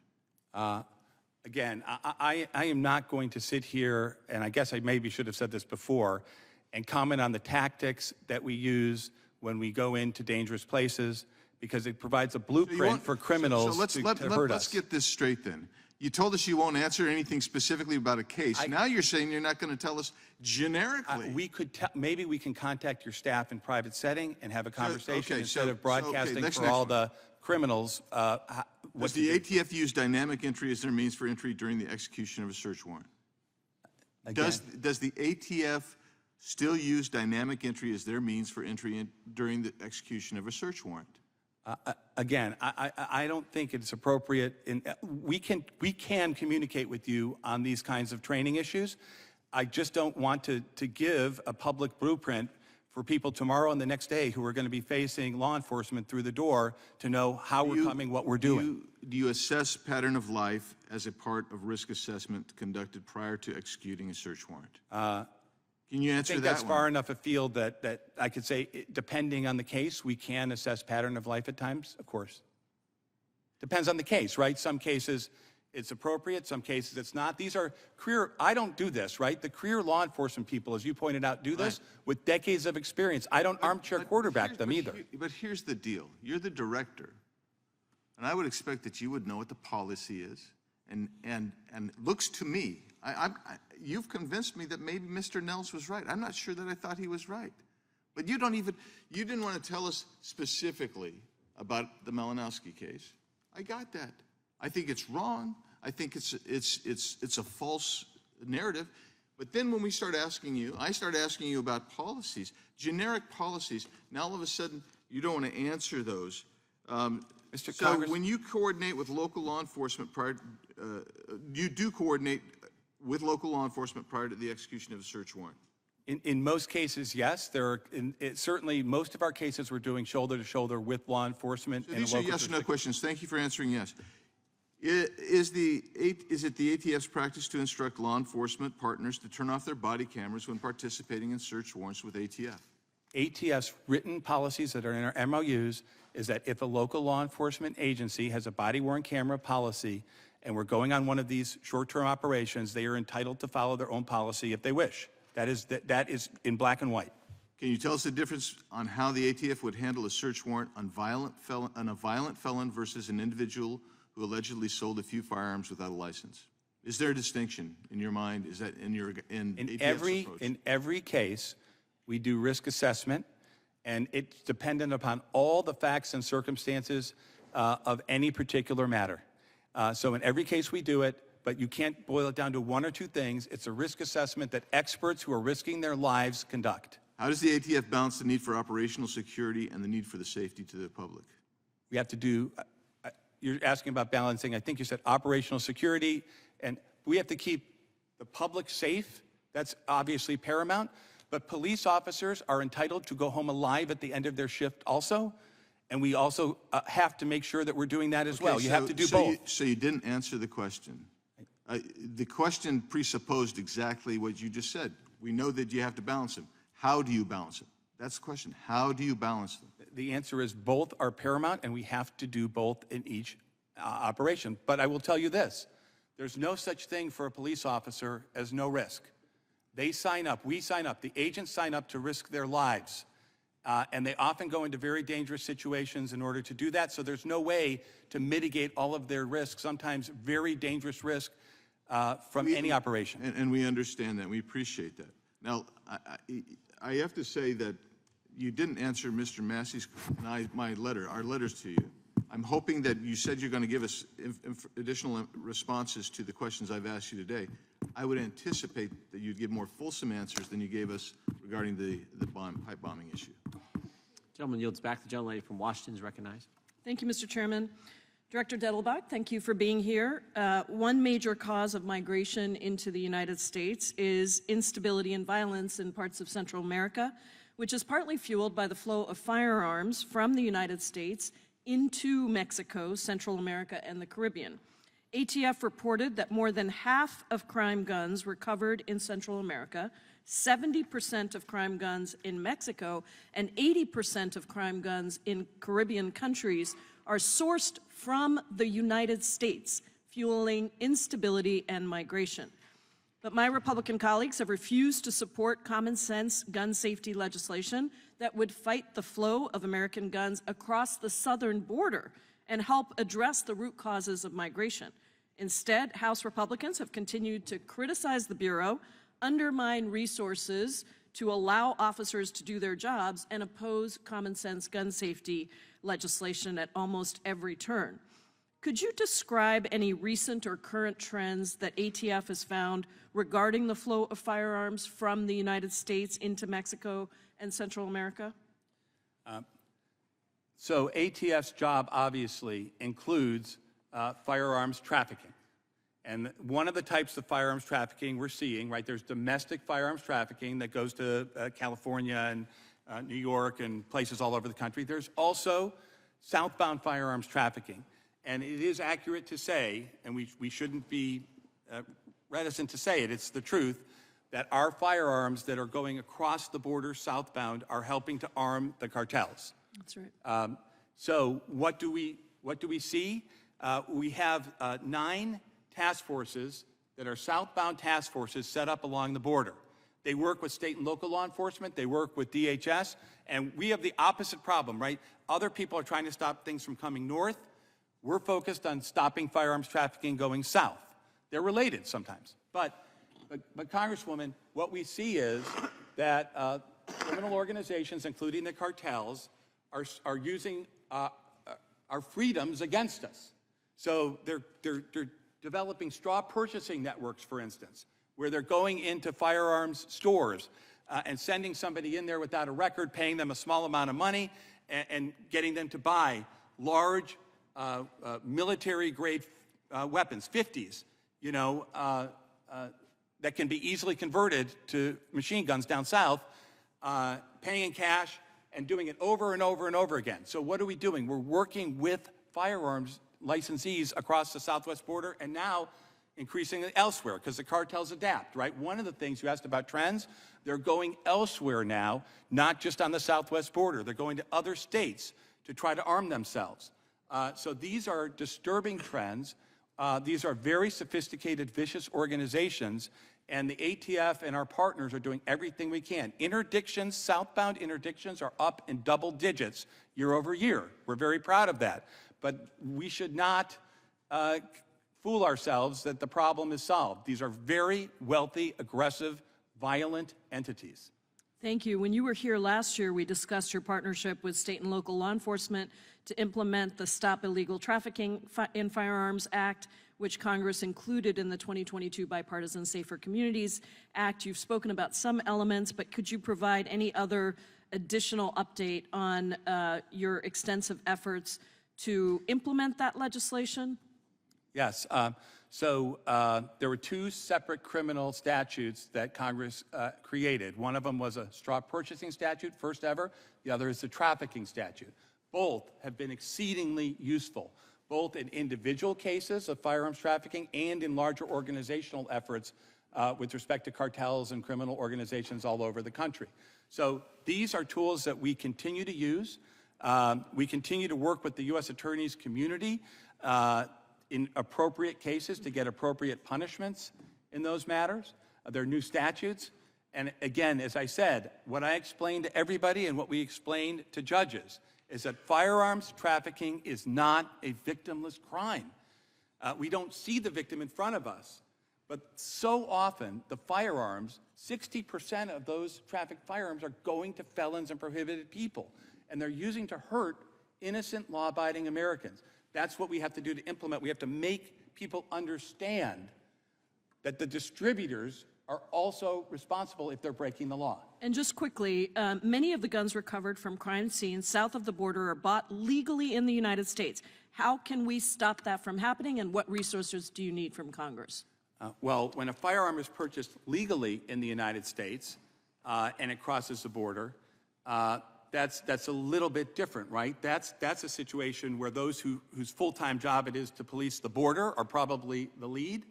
At ATF, what we do is we try to focus on illegal activity, the black market in firearms. Now, it's a little bit ambiguous, Congresswoman, because of course something can look like a legal sale, but it's really a straw purchaser. Right. And that's why when somebody walks into a store who doesn't even know really what to ask for, plunks down $12,552 in cash, and they're 20 miles from the border, and there's somebody waiting outside in the parking lot for them that dropped them off, that we depend on so many firearms dealers to figure out a way to pick up the phone and help us, and they do quite often. But then what happens is the cartels look for the one that won't do that, right? So we have to get the word out to a minority of dealers. Not the majority are trying to do the right thing, the minority of dealers, because the enemy, the cartels, are seeking them out to try to find weak links. Thank you. I yield back, Mr. Chairman. Gentlelady yields back. The gentleman from California is recognized for 5 minutes. Mr. Dettelbach, I'm just curious, have you expressed remorse to Mr. Malinowski's widow and family? I'm sorry. Have you expressed remorse to Mr. Malinowski's widow? I will now, and I have before this morning, yes. What have you said to them? Well, I said it here in open forum, but What what have I you said to was, them of course... personally? Have you when- talked of to them cour- personally?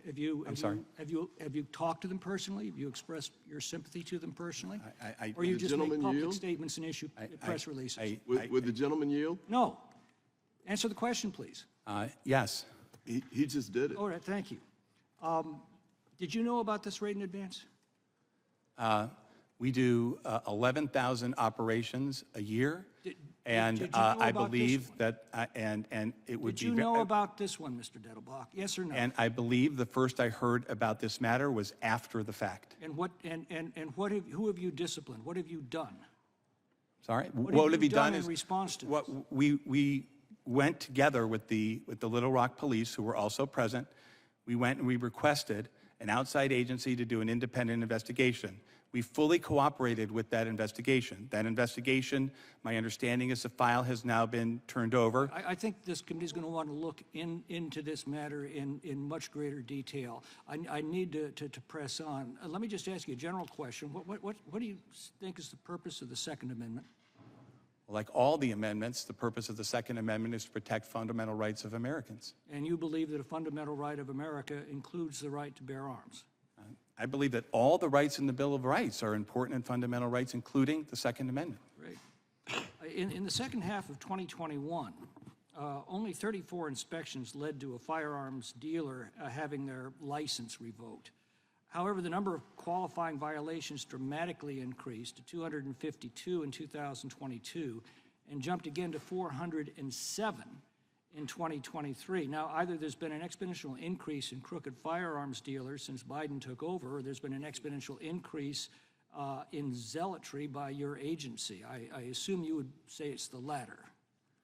The laws that Congress has passed and have been in effect say that willful violators of the Gun Control Act are subject to, they may have their licenses We've revoked. seen an exponential increase. I mean, just off the charts since you took office. And that seems to coincide with a dramatic reduction in people willing to legally expose themselves to pre-dawn raids on their homes. The number of voluntary business closures post-inspection has risen sharply from 24 in 2021 to 69 in 2022 to 80 in 2023. Now, this tells me that this is a deliberate policy to drive firearms dealers out of the business, not only with the reign of legal terror, but in the case of Mr. Malinowski, the actual reign of physical terror as well.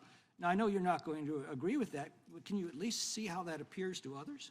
Respectfully, I disagree.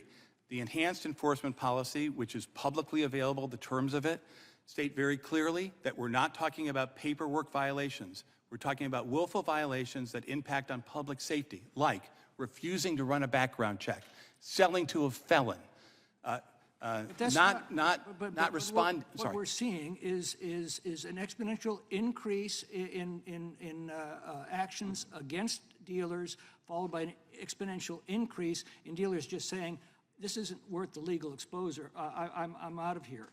What's involved in getting a federal firearms license?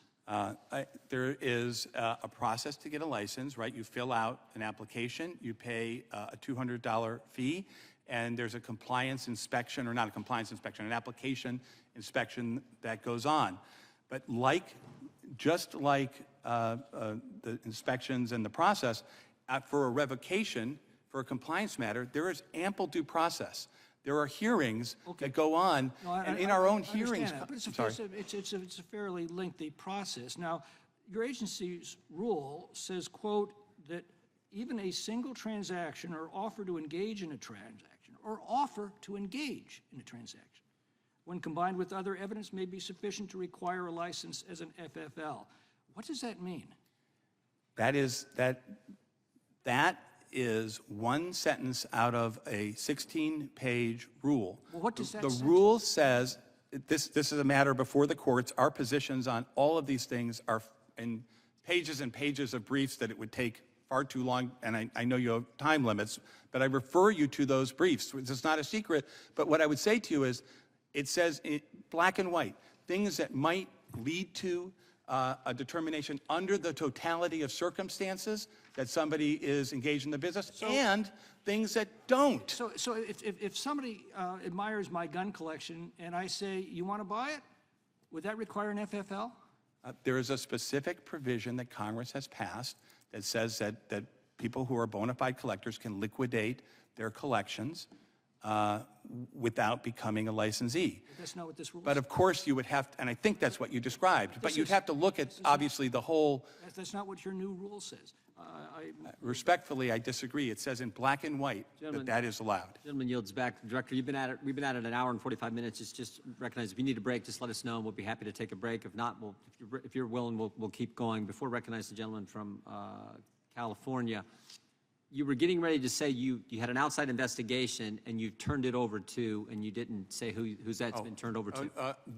I believe they publicly announced, the Arkansas State Police, that they turned over their investigative file to the 6th District Prosecutor's Office. It's Pulaski County, Arkansas, the state prosecutors. And I believe, this is all public, I haven't had contact with them because I want to make sure that it's independent, right? Yeah. But I believe that they're reviewing it. Okay. That part, I think we know that they're reviewing it.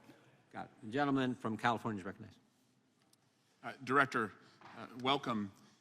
And I want to thank you and the brave men and women in law enforcement who serve your agency every day. And I've got some questions for you in a moment. But there's something that is imminent and I'm concerned about because it just put a target on the back of everybody in law enforcement at the federal level and the local level.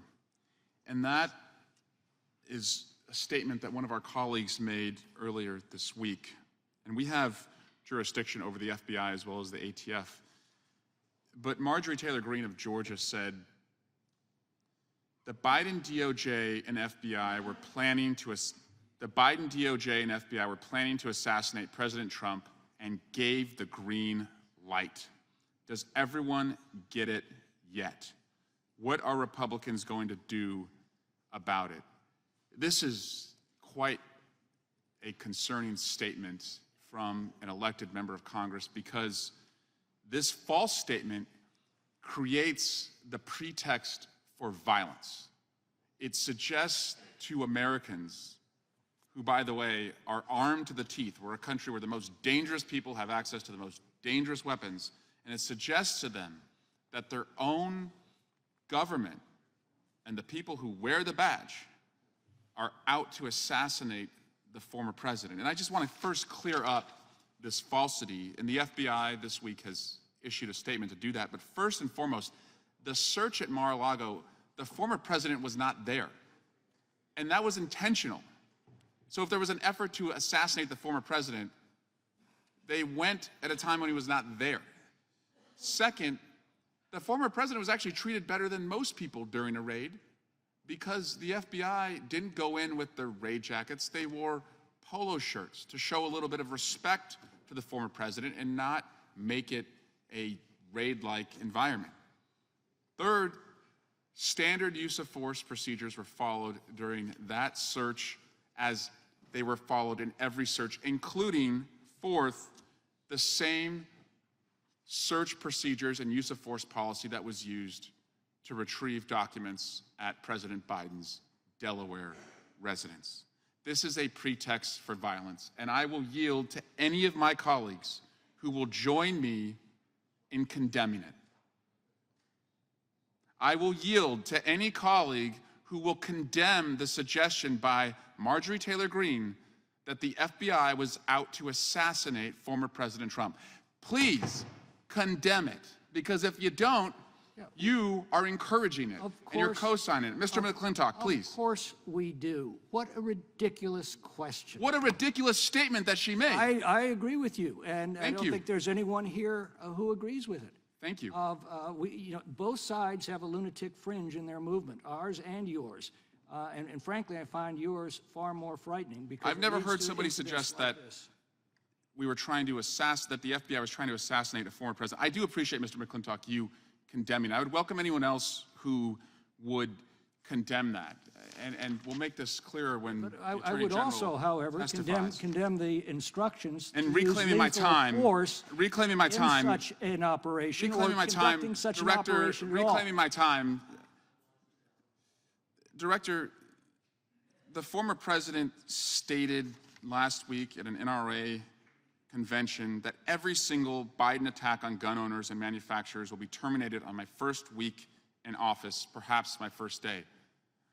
I have a 7-year-old, a 5-year-old, and a 2-year-old. What does this mean for parents in America as it relates to whether our kids are going to be sheltering in place and hiding under their desks for the rest of their time at school if this were to happen? Congressman, I can't and won't get involved in electoral politics. What I said in my opening statement, though, I think hopefully people from all sides of questions can agree on, which is we see progress being made. We see violent crime going down. We have a strategy that appears to be working. My hope is that we can all come together, and maybe there's policy disagreements on different things. We can all come together, though, on the fact that we are driving down violent crime all over this country and double down on the strategies that are working. That's my hope. The things that are working, let's stick with, because the numbers show that real lives are being saved. Thank you, and I yield back. Gentleman yields back. The gentleman from Wisconsin is recognized. Thank you, Mr. Chairman. Is violent crime going down? Excuse me? Is violent crime going down? According to the data I've seen, violent crime is going down, yes. That's not what Director Wray told us a number of months ago when he was here before us. What I've seen in recent numbers, violent crime is going down. There's in the 175 cities covered by the major city chiefs, there is double-digit reductions in violent crime. I was in Baltimore at the turn of the year, a 19% reduction in homicides. LA down 13%. So when we had a hearing up in New York City just what was that, about a year ago, we heard from city councilors and others that they said that the police are not charging crime now because a district attorney would not prosecute that crime. And here, let me give you an example from a city in our state. Here was a statement from the district attorney in Milwaukee County. This is a number of years ago, but he still continues to be the district attorney. Is there going to be an individual I divert or I put into a treatment program who's going to go out and kill somebody? You bet. This is the same guy that led off the Waukesha Christmas killer who drove a vehicle through, killing 6 people just a couple years ago in a Christmas parade up in Wisconsin. Are you sure violent crime's going down? I believe the numbers bear out that violent crime is going down. I think last year saw the most precipitous drop in violent crime. So you cited Minneapolis here in your testimony, whether it's indicting 45 Minneapolis gang members involved in murder and drug trafficking. We just had they have a district attorney in Minneapolis also that does not prosecute crime. She'll go after cops, as she's doing right now with a cop who was doing his job, and she's going after him now.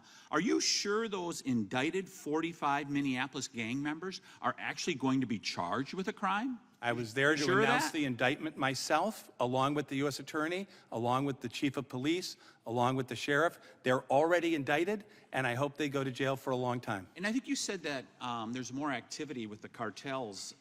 You commented about this Sinaloa cartel. Is there more activity going on down by the southern border?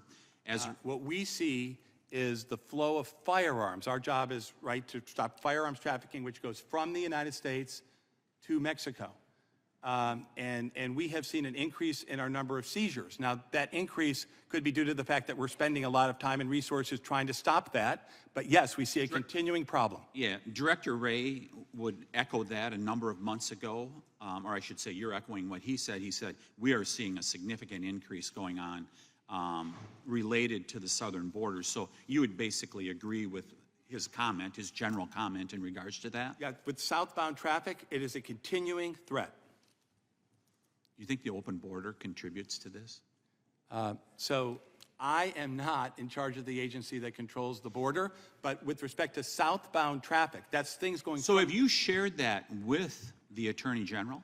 Well, I think everybody Go ahead, I'm sorry. Have you shared it with the Department of Homeland Security? We work together on all of these task forces with the Department of Homeland Security, these southbound task forces. They have agents and officers sitting with us doing that interdiction for southbound firearms trafficking. So they know this problem is getting worse. Well, they're part of the fact of why the seizures are up, that we're interdicting more weapons than ever, double-digit increases last year in terms of southbound seizures. So, Mr. Chairman, besides human trafficking,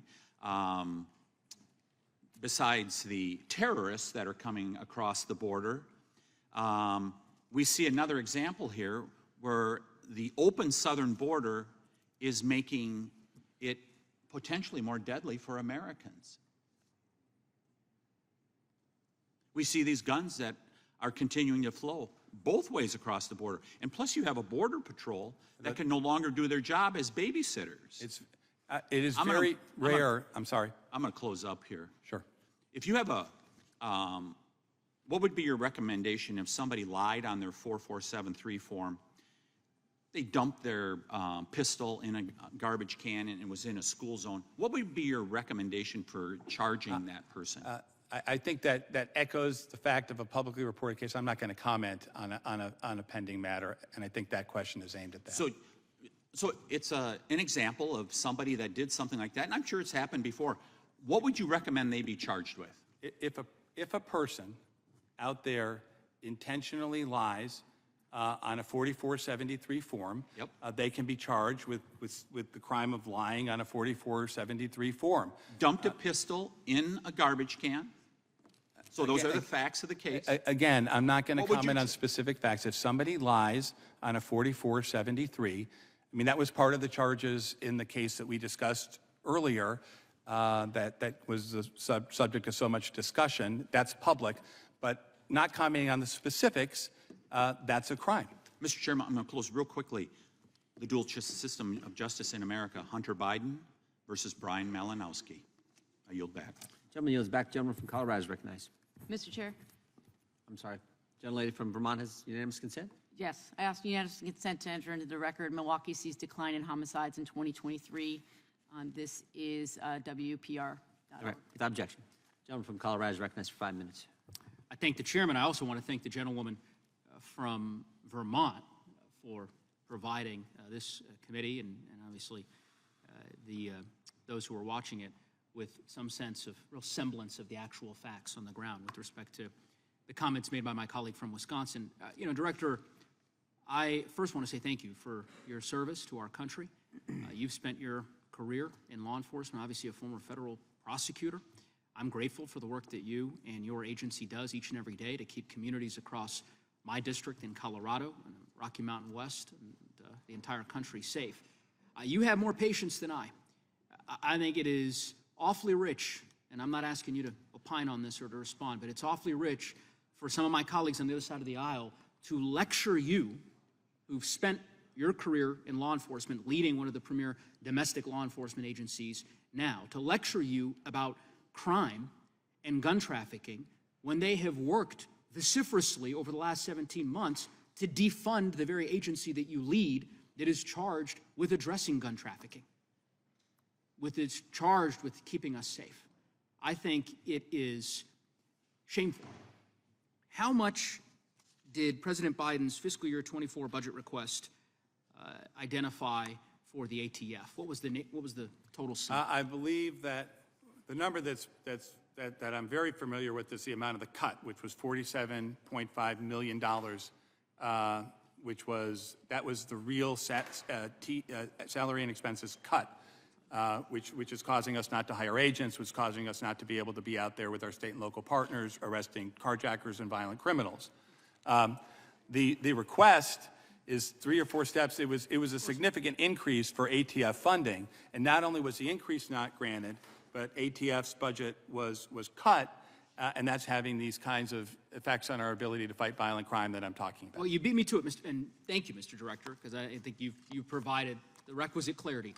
$47 million cut. $3 billion less than what the president ultimately requested. $1.9 billion was the president's request in terms of funding for the ATF. Ultimately, it's about $1.6 billion, which meant in real dollars a $47 million cut. Right. Went from 1.675 to about 1.625. Correct. And by the way, that happened halfway through the year because Congress hadn't passed a budget, and so we had to effectuate the entire $47 million cut in 6 months, which was also, Congress delays in passing these measures. I understand they're difficult, but for people running organizations, and many of you have run businesses, that is very, very difficult to effectuate a whole cut after somebody is giving you the higher budget for half the year and says, hey, make it all up in a half year. Well, I'd like to hear any of my colleagues defend the propriety of pursuing that kind of cut to one of our nation's lead law enforcement agencies. The cognitive dissonance is astounding to me. I mean, I've listened for years to my colleagues on the other side claim that folks in our party don't support law enforcement, which of course couldn't be further from the truth. And yet, simultaneously, they now pursue a significant cut to the operations of the ATF. I'm grateful, and by the way, Director, I mean, this is outside of your bailiwick, so to speak, but they just released a budget a month ago that proposes severe cuts to local law enforcement as well. Rural sheriffs, rural police departments in my district, COPS grant program, which I'm sure you're familiar with, given your time as a prosecutor years ago. Program that is integral to enabling local law enforcement to do their jobs, to hire more officers. I think it's shameful. I'm grateful for what, as I said, you are doing.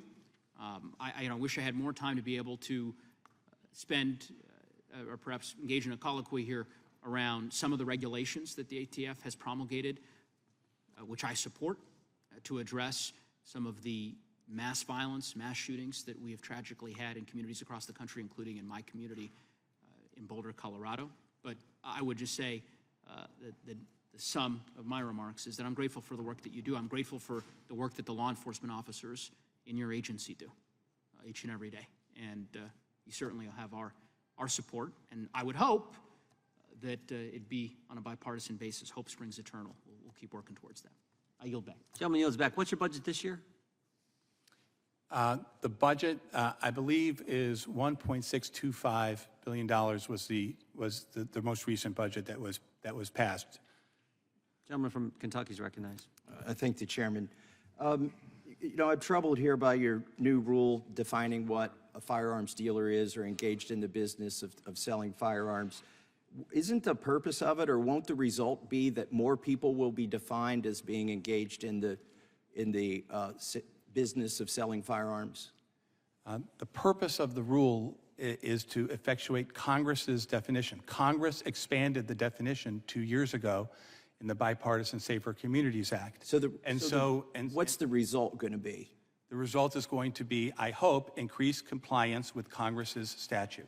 The result is going to be subjecting more American citizens to the treatment that Mr. Malinowski unfortunately received from our federal government, which is you want to get more warrants to serve these no-knock raids on people who have not been convicted of anything, yet may be convicted on their doorstep to death. I want to address something in your rule here. I did find one thing that I think is sort of helpful, and I hope the other side of the aisle will read this. I want to give you time to look at this. The department, now the department, that would be the ATF, correct, in your rule? I don't know what is this from the? Yeah, this is from your rule. The department refers to the Department of Justice. Okay. The department also notes that the term gun show loophole is a misnomer in that there is no statutory exemption under the Gun Control Act for unlicensed persons to engage in the business of dealing in firearms at a gun show or at any other venue. I hope the other side of the aisle, this is the one useful thing that I found in 16-page rule and hundreds of pages of explanation, is to show people that there is no gun show loophole. Do you agree with the department and with your own rule here?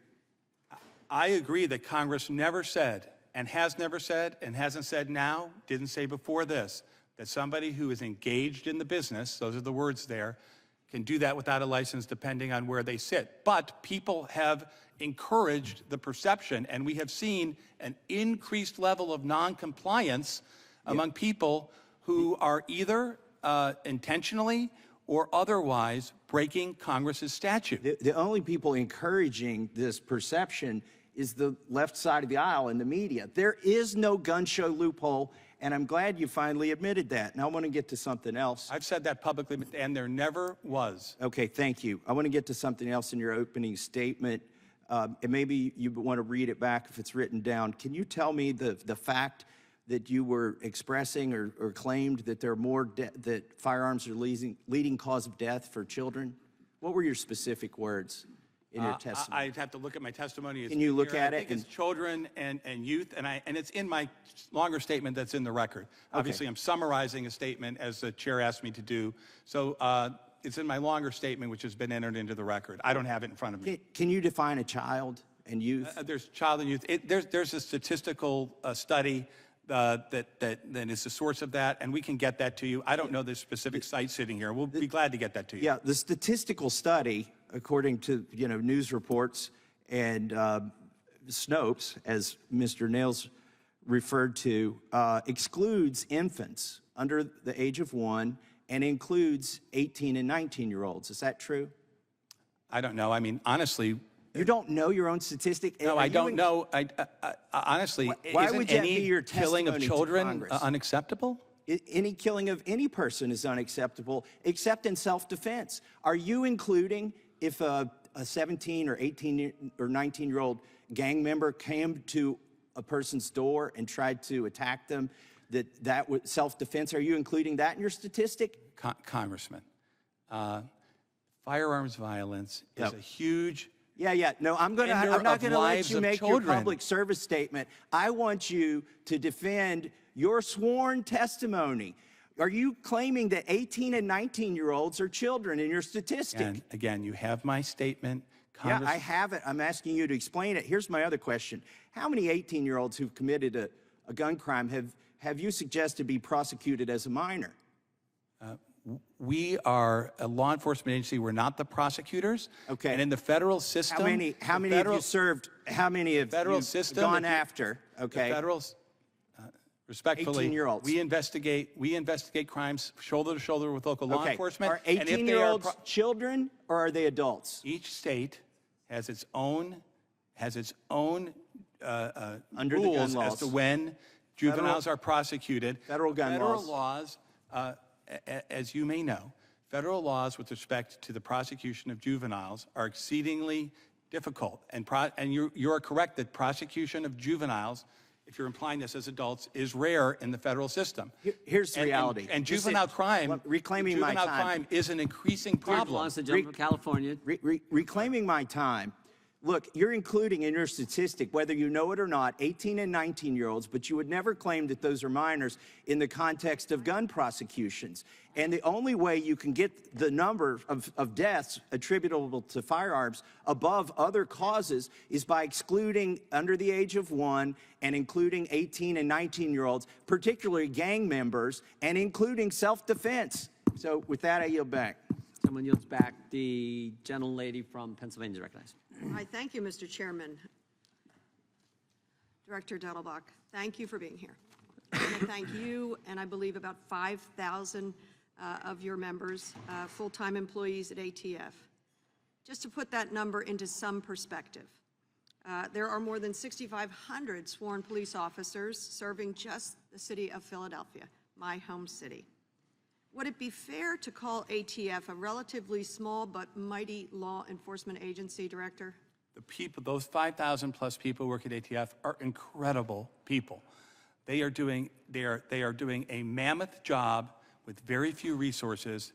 It's a dangerous job. Every single day, it's a dangerous job for them out there because of the types of cases that we often see, and they're doing a great job at it. I agree with you.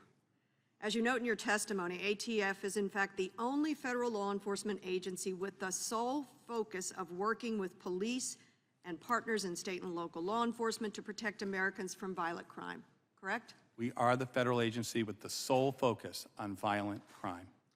I want to say to those of you in the room or who are watching on TV, if you're experiencing whiplash, I'm sure it is not lost on anyone in this room, anyone who cares about the issues around police and law enforcement. We are just 1 week removed from National Police Week. I sat over on the regal Senate side as we honored the fallen police officers. It's whiplash in this hearing. 1 week we honor fallen police officers, the next we want to defund law enforcement like you. From rooting out cartels, fueling the fentanyl crisis, to curbing gun violence, the #1 killer of American children, gun violence. That's what people on the other side of the aisle ought to be outraged about. The #1 killer of our children in this country, gun violence. And progress has been made, even though our Republican colleagues attempt to discredit and defund you. I want to turn to the Bipartisan Safer Communities Act. I'm so proud that we were finally able to do something, some small things around gun violence. We are weeks away from the second anniversary of this great act, June 25th. I was heartened to see that last month, ATF finalized a rule implementing the landmark legislation. Part of the rule overlaps with my bill, the Fire Sale Loophole Closing Act, which would prevent FFLs who have had their licenses revoked or denied from selling old business inventory guns without background checks. Some Republican lawmakers have raised concern that the final rule goes too far. Could you tell us, why is this rule necessary? Why do we need to know what happens to those inventoried guns?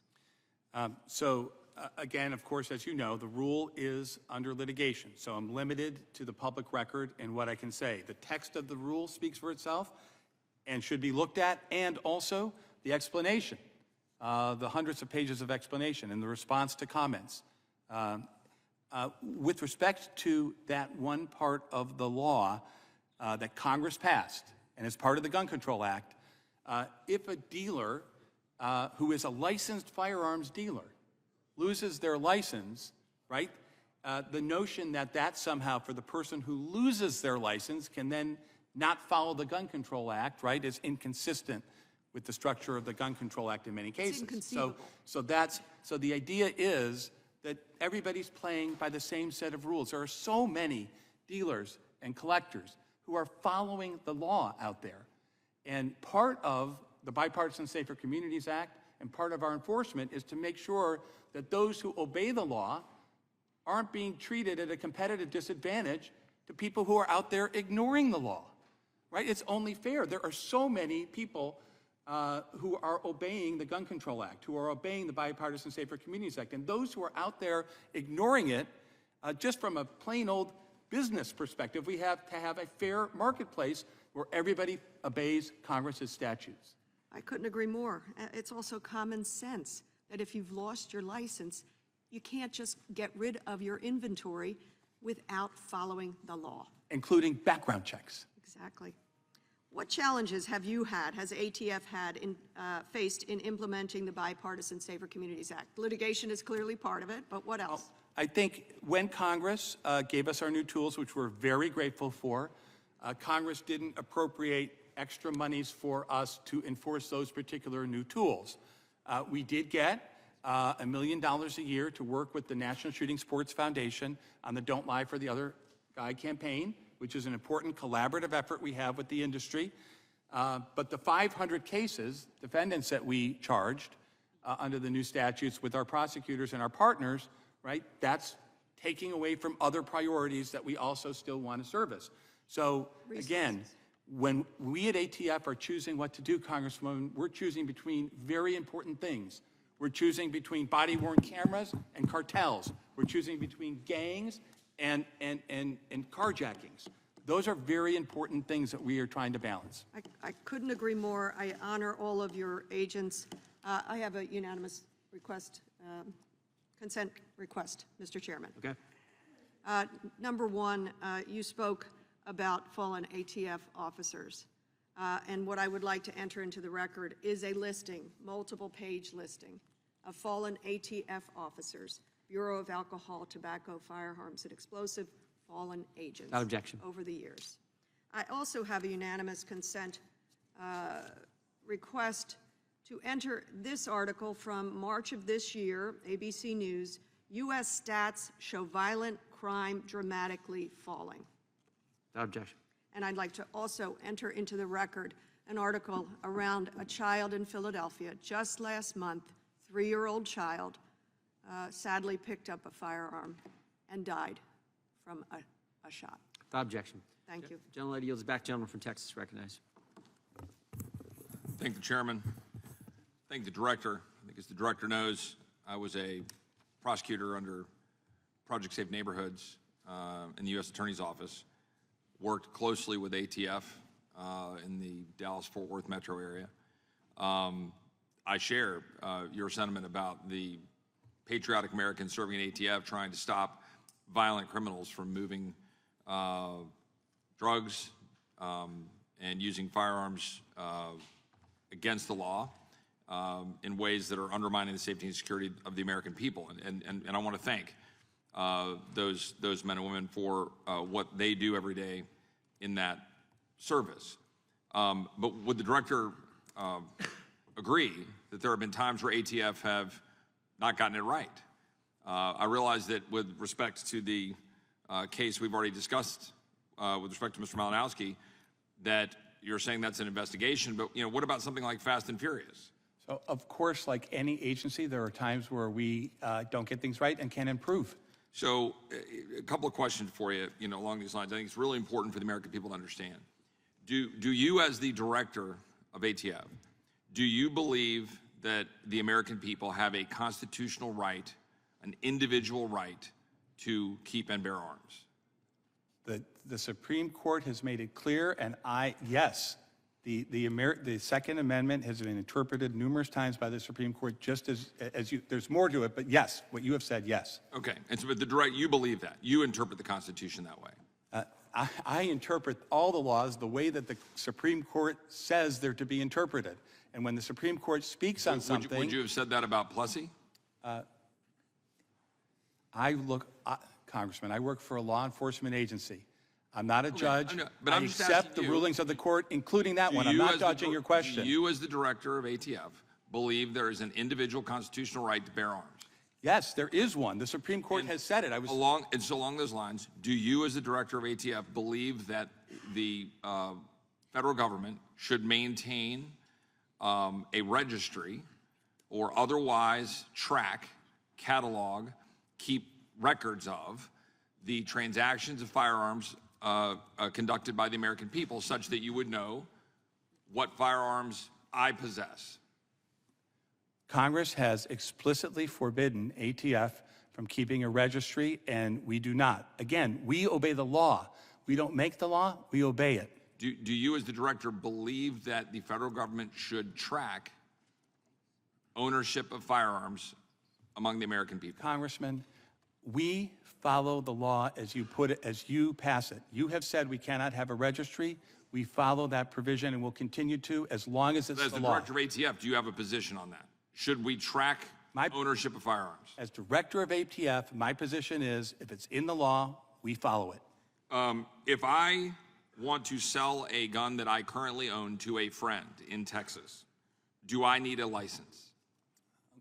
So getting into the specifics of the rule, which is in litigation. So first of This all, ought to be a really simple question. I understand. Well, so you look at the totality of the circumstances. If we're talking about an isolated sale from somebody who is not engaged in the business of dealing firearms, you don't need a license. All right. So if I, a citizen, this country, I live in Texas, I have a weapon and I want to sell it to a fellow Texan, on an isolated basis, do I need a license? Again, if you are not engaged in the business of selling firearms, those are Congress's words. If I post a sale for a firearm last year, okay, and I do that on some relevant website like TexasGunTrader.com, and I sell that weapon, I sell it for $500, and then I inherit a gun from my dad or from my uncle, and I inherit it last month, and it's like 6 months later, and I sell it, for another profit. I sell it for $500. And then less than a year later, I have another weapon that I inherit or I've got and I decide I don't need anymore and I sell it. Is that engaging in the business? Is that engaging in activity that means I need a license? I think pursuant to the clear language of Congress in doing this and to the things we've said in the rule, we specifically mentioned inheritance as one of the things that is not indicative of engaging in the business. What if I have just 12, what if I have 12, 15, or 20 weapons and I sell 3 over the course of a year? I'm sorry, I didn't mean to interrupt. No, I'm just saying, if I have about 50, let's assume I had 15 or 20 weapons and I wanted to sell 3 over the course of a year. I think I'd like to make money on it. My reaction to what you're saying is that you look at it's very clear that you look at the totality of the circumstances. We can go through an endless series of hypotheticals. Hypotheticals aren't the way we address cases. Do you understand, and I realize I'm over my time, do you understand why the average citizen sitting out there saying I've got 400 pages of rulemaking might not understand what they are allowed to do under the law when the director of the ATF can't look at a member of Congress and tell me yes or no emphatically whether or not if I sell a weapon or 2 weapons or 3 weapons or 5, whether or not I need a license? Do you think that's the way the law ought to be, or the rules? Respectfully, I believe that the rule that we have promulgated provides way more information and clarity than 400 pages? Than just the 1 or 2 sentences that Congress provided. And we were seeing you massive can't even answer it. non-compliance. How can the average American know it? Time the gentleman has expired. We are in the business of knowing, and we would look at the whole case, and we would determine based on the, I'm sorry, Mr. Chairman. Gentlelady from North Carolina is recognized for 5 minutes. Thank you, Mr. Chairman, and thank you, Director Dettelbach, for being here the second time in over a year and for your commitment to keeping our communities safe. As requested by the Department of Justice, the ATF recently reported that over a 5-year period from 2017 to 2021, 68,000 illegally trafficked firearms were distributed across the United States by unlicensed dealers. The iron pipeline, which we've discussed earlier, specifically refers to guns smuggled up the I-95 corridor from the southern states to the mid-Atlantic and New England. It runs directly through my home state of North Carolina, which is one of the top destinations for gun traffickers. Now, we wouldn't know this information, which directly impacts public safety in my state, without the ATF's dedicated work to make data available to the public and to all of our law enforcement agencies. This data is a critical tool for local law enforcement to address gun trafficking.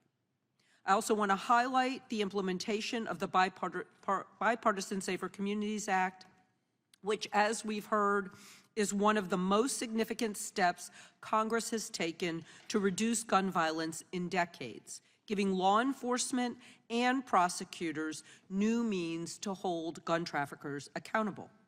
I also want to note that both of North Carolina's Republican senators voted for the bipartisan Safer Communities Act in the last Congress.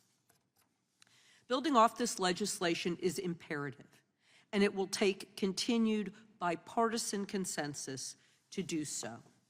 We've talked a little bit about the gun trafficking provisions in the Safer Communities Act, but I want to broaden that a little bit and ask you how gun trafficking intersects with drug trafficking, particularly fentanyl trafficking, and what ATF is doing to reduce not just gun trafficking and gun violence, but the menace of fentanyl and other dangerous drugs. I've been involved with prosecution since 1991, and one thing that has stayed the same, and unfortunately I'm sure will stay the same, is that guns and drugs, illicit guns and drugs go together. Gangs, cartels, individual dealers, they are armed often as a means of enforcing their business practices, their unlawful criminal conduct, and punishing individuals who challenge them. Intimidating witnesses, you name it. So these things go together. With respect to fentanyl, that is also, it was true with crack, it's true with powder cocaine, true with heroin, it's true with opioids, it's true with fentanyl. And we worked alone and together with our partners on cases that involve narcotics trafficking all the time for that reason. Armed drug trafficking organizations are part of what ATF does. Just earlier this month, ATF made a case that resulted in members of the Sinaloa cartel going to jail for literally decades, I think one for life. We are routinely seeing fentanyl dealers and organizations that are armed to the teeth and that are threatening people's lives. And so do you believe that the more we support efforts to stop gun trafficking, that will also help in our efforts to stop drug trafficking? I know it. I'm going to ask you a fun question since I know it's been kind of a rough day. If it was Christmas and you could be fully funded in the ways that you've requested, what would be your top 3 priorities and how would that make our communities safer? Since it's Christmas, can I get an extra 1 or 2? Absolutely. You have 36 seconds. We're the violent crime agency, so I think what I would start with is we know a strategy that's working. The crime gun intelligence strategy working with state and local law enforcement is working. We have to scale it, right? So we have 60 crime gun intelligence centers or so. We put out, I think, an extra 10 in the last year. I would put out crime gun intelligence centers. I would try to stand them up in numerous other places. Second would be to support them, we need better intel. Crime gun intelligence is driven by a couple things: the National Integrated Ballistic Information Network, or NIBIN, and crime gun tracing. I would continue and ramp up our campaign to get sheriffs, to get chiefs, to get law enforcement officers all around the country to fully participate in the NIBIN and tracing free tools that we provide them. And I think, gosh, it's so hard. On the third, I would say, I think, I would double and triple down on our RICO Vicar gang strategy. It's a very effective legal tool that puts into effect the crime gun intelligence. The Minneapolis case is a great example. So they have 15, 20 shootings all around town. They look totally unconnected. Through the crime gun intelligence tools we provide, we're able to connect them together and show that it's the Highs, that's the name of the gang, one group that's responsible for all of this. And so then we put together a RICO case, which has extra teeth, in order to make sure we're taking down the whole organization. So I think that would be my third. Thank you for your service, and I yield back. I think it's interesting that the director didn't mention body cameras, even though he told us that they weren't wearing those because of budget cuts, but that didn't make his Christmas list. The time is now the gentleman's from North I did ask for extra missions, though. Thank you, Mr. Chairman. In the Malinowski killing, did you say you're deferring to and waiting for this investigation from the Arkansas State Police? The Arkansas State Police has referred the matter to the district attorney's office. It's my understanding from And public you've been statement. deferring until that to take any action yourself. Is that right? That would be our normal course of action if there's a pending criminal investigation. In order to make sure that we preserve the integrity of that investigation, we let it proceed. Yes. So that's a criminal investigation only.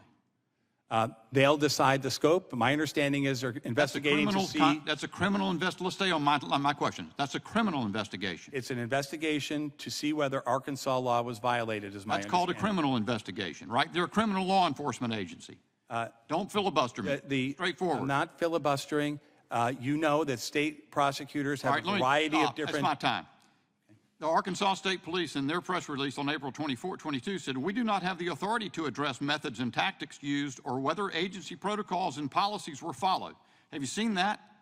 I've seen the press release You've that they seen have. that? Correct. So you're deferring action on questions of methods and tactics until you see what Arkansas does with the criminal investigation? That is the normal standard thing that we do, because if you start interviewing witnesses, if you start talking to people in the middle of a criminal investigation, very quickly people start talking about the fact that the integrity of that investigation. Mr. Dettelbach, it's very important to respect the ongoing investigation. Mr. Dettelbach, in the Breonna Kavanaugh, did you watch yesterday's hearing by any chance? I did not have a chance to watch all of yesterday's hearing. I watched. Did you watch some of it? I watched some of it. Well, in the Louisville situation with Breonna Taylor, the Metropolitan Police Department there fired its first officer within 90 days of the incident. They were doing that as a matter of their management responsibility. By the way, the Justice Department, of which your agency is a component, has conducted a pattern and practice investigation and is pursuing enforcement action against the Louisville Police Department. What is your excuse for not taking managerial action about the appropriateness of the tactics used in the Malinowski killing? I think you would agree with me that police officers and agents are entitled to due process just like everybody else. There's no doubt about that. That doesn't answer my question. Don't you have management responsibility with respect to the way the agency is conducting such matters? When we can, based upon the review, and I don't expect it to be a lengthy period of time, we would conduct use of force review as we do in every matter like this that occurs, and we will do that in this case as we do in every matter. Well, what's soon enough? They acted in Louisville within 3 months. What's soon enough? Respectfully, we'll see that the investigation will end, and then we will commence our internal review, as we always do. Concerning body cams, you testified that the rollout within ATF was incomplete. Is it your testimony that the rollout has not extended to ATF personnel in Arkansas, and that's the reason they didn't have body cams?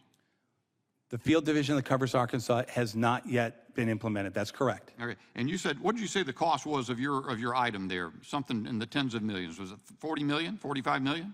This isn't the downstream costs, because there's huge data costs, as you know, with this. But the initial implementation cost, the request in the budget is $37.5 million. 37 million. So I understand your budget is about 1.7. Well, your budget's about 1.7 billion. So if my calculator is right, that's about 2.6% of your budget. You couldn't find 2.6% of your budget to catch up with common practice among also resource-constrained city police departments all over the country? Respectfully, our budget is not 1.7, it's 1.625. Whatever. And the reason I know that is because that $45 million cut has resulted in not being able to hire agents. Yeah, but you're talking about something else. I'm talking about body cams that are in common use among metropolitan police departments across this country. And you're saying something that involves 2 or 3% of your budget prevented you from getting it done? I'm saying that we're in the process, as we said from the beginning, of implementing the policy in phases. Let me ask you this, Mr. Director. We continue. Mr. Director, let me ask you this question.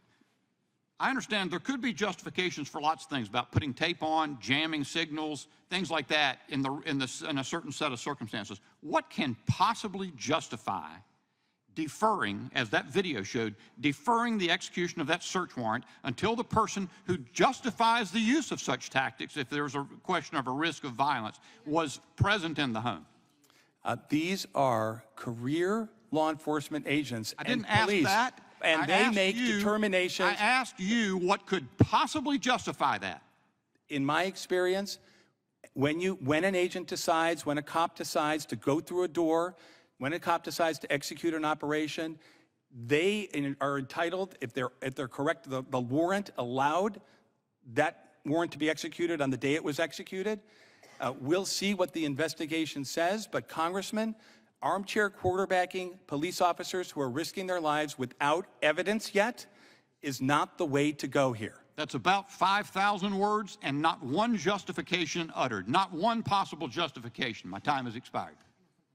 Gentleman yields back. The gentleman from Maryland is recognized. Thank you, Mr. Chairman. Welcome, Director. Good to see you again. I just want to run through a few things.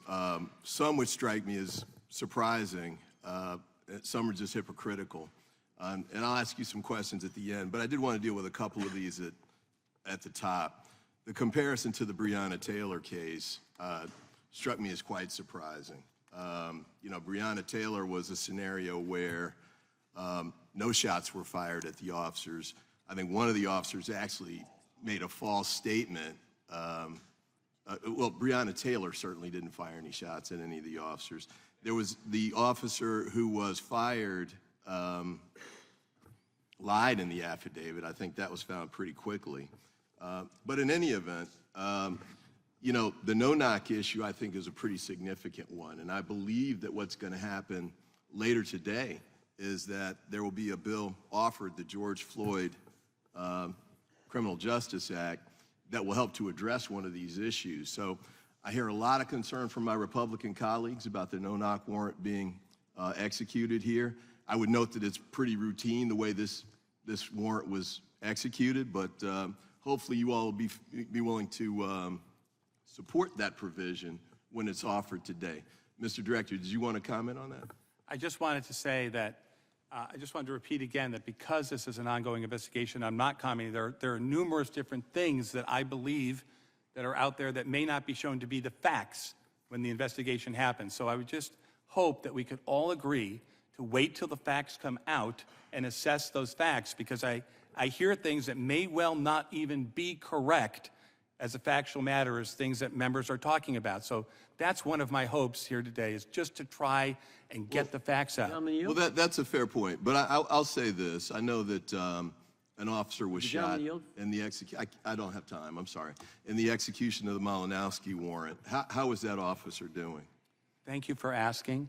My understanding is that he's recovering, and I can take a lot, and I understand that, but one thing I want to say is at one point during, people are heated, somebody said something about somebody got shot in the toe. When a police officer or an agent is shot at, it's a serious matter. When a police officer or an agent is actually shot, it's a serious matter. And I know that nobody here would try to minimize an officer being shot as not being a serious matter. I just want to make sure, I understand people are heated, and maybe I got a little heated just now, but that's one thing that I just want to make sure that I know we all agree on that. I appreciate that.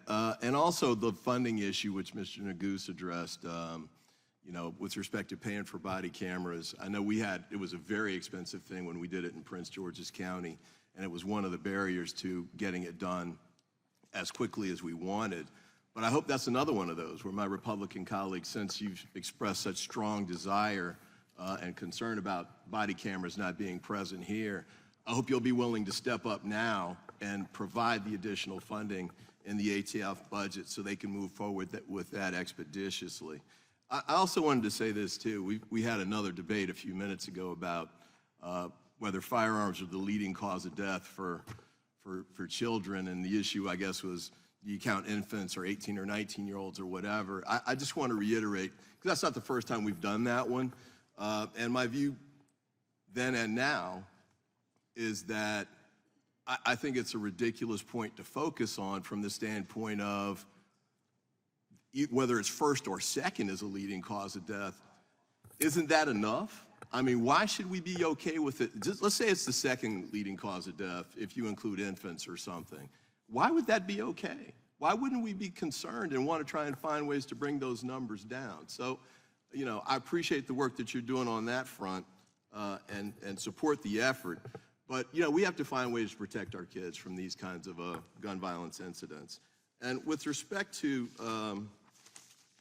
the search warrant, affidavit. I wanted to offer that in the record. I ask unanimous consent that that be offered. No objection. And also the search warrant return. I want to make sure that's in No the objection. record too. So it's clear what was, in addition to an officer being shot, which did not happen in the Breonna Taylor case, you know, the weapons that were recovered, but also the other types of conduct that supported the probable cause finding by the judge in that case and supported the entry. And then the last point I wanted to make too, you know, the execution of a search warrant while the people are in the house in the morning, my experience was that was kind of standard operating procedure. It's actually unusual to do it any other way. And the reason for that is it's safer for the officers to try and catch them by surprise, and also leads to better opportunities to seize weapons. So in this case, there were many, many, many. And because they thought there were 150 weapons in the house, certainly security and protection for the officers would be a prime consideration. With that, I yield back. Gentleman yields back. The gentlelady from Indiana is recognized. Thank you. Director Dettelbach, I wanted to follow up on something that Representative Massey was asking you about January 6th pipe bomb investigations. It's over 3 years since it happened. What are you still investigating? We are not the lead investigative agency. It's the FBI. My understanding is from public really reported there's been over 1,000 interviews conducted. They're investigating the incident. But it seems like it's like you have a roadmap and FBI not to answer questions. Everyone came here and every question we ask, everything under investigation. It's very clever. You guys brilliant not to answer Congress because everything under investigation, and then when investigation ends, statute of limitation and over, no one gets punished and you continue with this. And this has happened all the time. It seems like your agency should do better than that, investigate something over 3 years. It seems like you should get to some conclusion. But my question is related to these changes under your rule and definition, you know, what is engage in business rule. You know, do you think criminals that want to do something criminal are going to read your 500 pages of definitions? Are they going to read your 500 pages of definition explanations? I think that, I don't know who will read it, but I think that... Do you think criminals will be doing that? I think that it will also encourage, as I said at the beginning, hopefully increase compliance with the law among people who so perhaps... you understand that criminals are not going to be reading this, okay? But what is it going to do to law-abiding citizens like Brian Malinowski that potentially was just doing, you know, selling these guns, and I don't know the whole circumstances, but he's dead because he was not probably realizing what you were doing in changes of this rule. So my question is for you is going to be, do you understand how dangerous your definitions have become? Respectfully, our definitions are based upon the law that Congress passed, and it is based upon our observation and experience in the field. Interpretation. So let's just go to your definitions. As a normal American, so I understand your definition. It's implementation. It's implementing Congress's law. Okay, how are you going to implement? I want to understand. I am a gun owner, and I'm going to decide occasionally, say, guys, occasionally I can do maybe 100 times, maybe 5 times. You know what? I am not engaged predominantly a profit. You know, that I don't even have time to do a profit. So at which point, as a regular American citizen, so I understand that you are not going to show up, cut off my electricity, show up to my house, and try to storm the house with a bunch of people that you don't even realize what's going on. So I can be in a situation like a lot of other Americans that not even realize that now you're redefining who the dealer is. So I want to get understanding.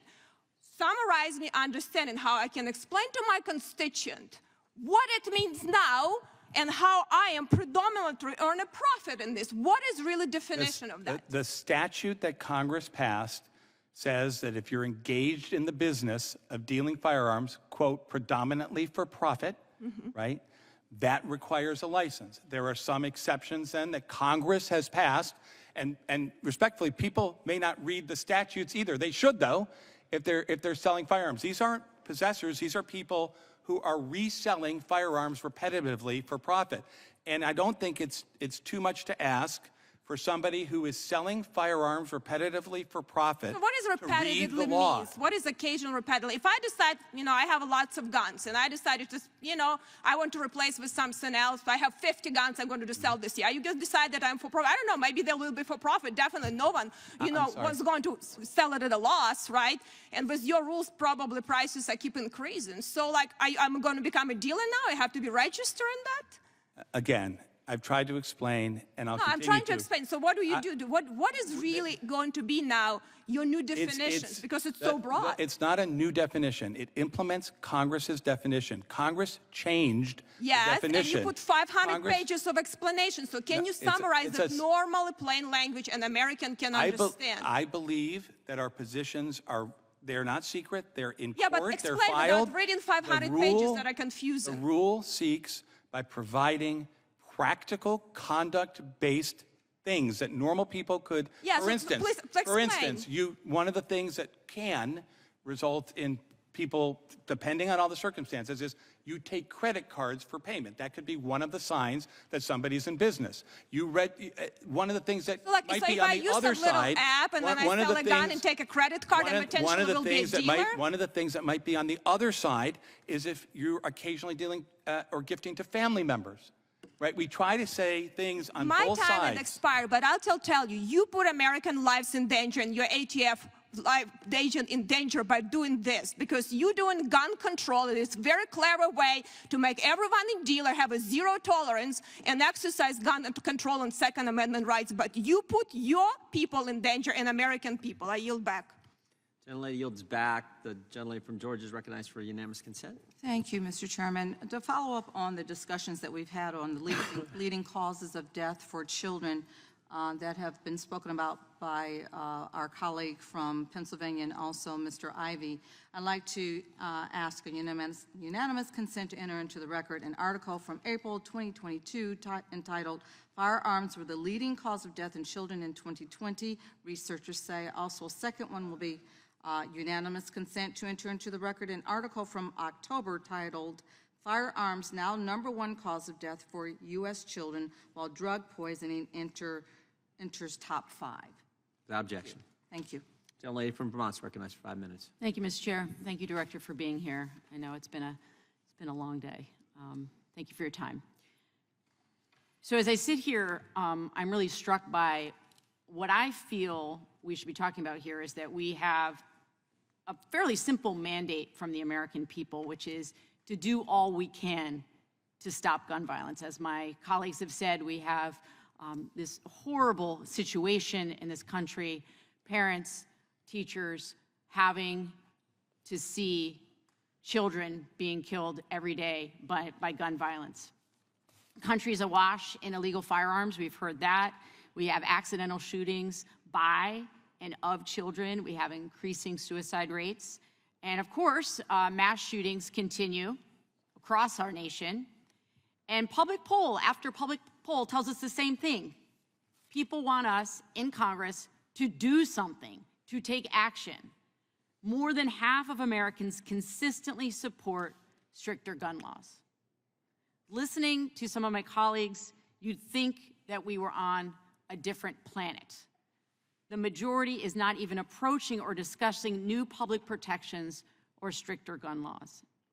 And the ATF doesn't have the resources to inspect firearms dealers as directed by Congress. Right now, over 2,000 firearms dealers have not undergone any inspection in over 10 years. There are laws already on the books to help us stem the tide of this violence, but they aren't being enforced because oftentimes Republicans won't give them the money to do so. Now, Director, I appreciate very much that you're here today. I'd like to talk a little bit more specifically about the work that ATF does. You got a big job. How does your agency carry out its mission with just over 5,000 employees? It's very difficult. It's shockingly low, given but the your way charge. Look, the way we do it is we have an incredible workforce. I mean, the people the career people, I'm the only political appointee at ATF. Not a single Schedule C person, just me. The people who are the career people get the credit here, These are agents, these are investigators, lab technicians, analysts, staff. They do incredible, dangerous work every day. And the only way to make any progress on this is partnership with our state and local partners, which we're better than anybody else with respect to others at. And number two, being smart about how we use the intelligence that we provide to identify the worst of the worst, to make sure that we are actually taking steps to do two things. Number one, identify the worst of the worst, the trigger pullers and the shooters, and get them out of the community, put them where they belong, incarcerated, bluntly, and also, at the same time, to do something to enforce the existing laws to cut off the supply of guns to those same people. It is far too easy for killers, felons, gang members, rapists, domestic violence people to get firearms, even though the law and everybody agrees they shouldn't have them. So you have to do both of those two things. It's a two-part strategy. And there are people who only want me to do one, and there are other people who only want me to do the other one. And the fact of the matter is, you're not going to make progress unless you have a reasonable approach on both. So to follow up on that, how do you go about making those decisions about priorities? And are there functions that you unfortunately have to deprioritize due to the resource constraints that you have? And what are those? So you make the decisions based on data, as best the data that you can find in real time. It's not always perfect. And bluntly, there are areas of this country where I wish that we would have more agents. The New York City is an example. So in New York City Police Department is 36,000 strong. I have about 30 people in New York City. It is absolutely, and we punch way above our weight, and that's the case everywhere.